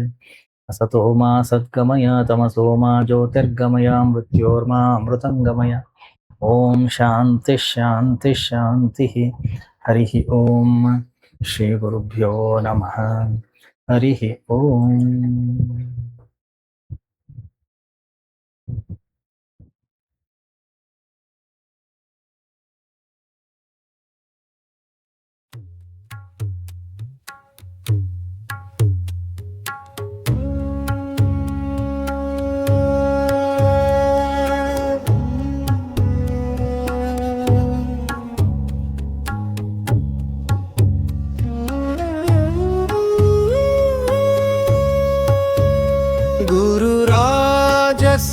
ಸಿದ್ಧಾರೂಢ ಸಮರ್ಥ ಬೆಳಗುವೆ ನಾರುತಿಯ ಗುರುವರ ಬೆಳಗುವೆ ನಾರತಿಯ ಗುರುರಾಜ ಸಿದ್ಧಾರೂಢ ಸಮರ್ಥ ಬೆಳಗುವೆ ನಾರುತಿಯ ಗುರುವರ ಬೆಳಗುವೆ ನಾರತಿಯ ಮೋಕ್ಷಾಪೇಕ್ಷೆಗೆ ತತ್ವಂ ಪದದಾರ್ಥವ ಬೋಧಿಸಿದಿ ಗುರುವರ ಅರ್ಥವ ಬೋಧಿಸಿದಿ ಮೋಕ್ಷವಾಹನ ಶಂಕರ ನಾಮೋ ಚಾರವ ಮಾಡಿಸಿದಿ ಗುರುವರ ಉಚ್ಚಾರವ ಮಾಡಿಸಿದಿ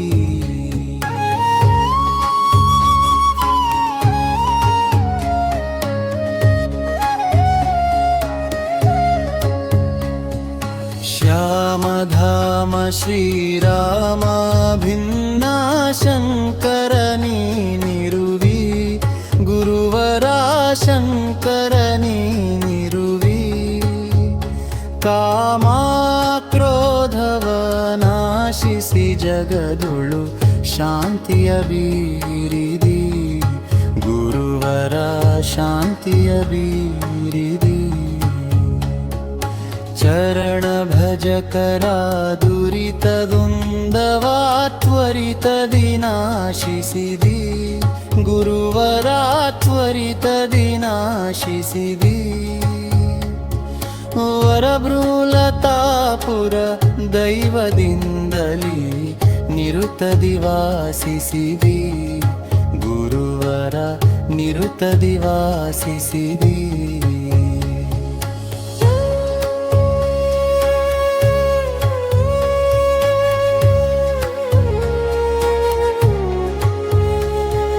ಗುರುವರ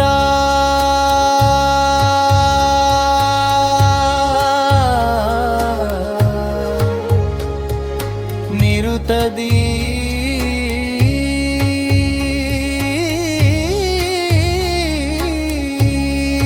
ವಾಸಿಸಿದಿ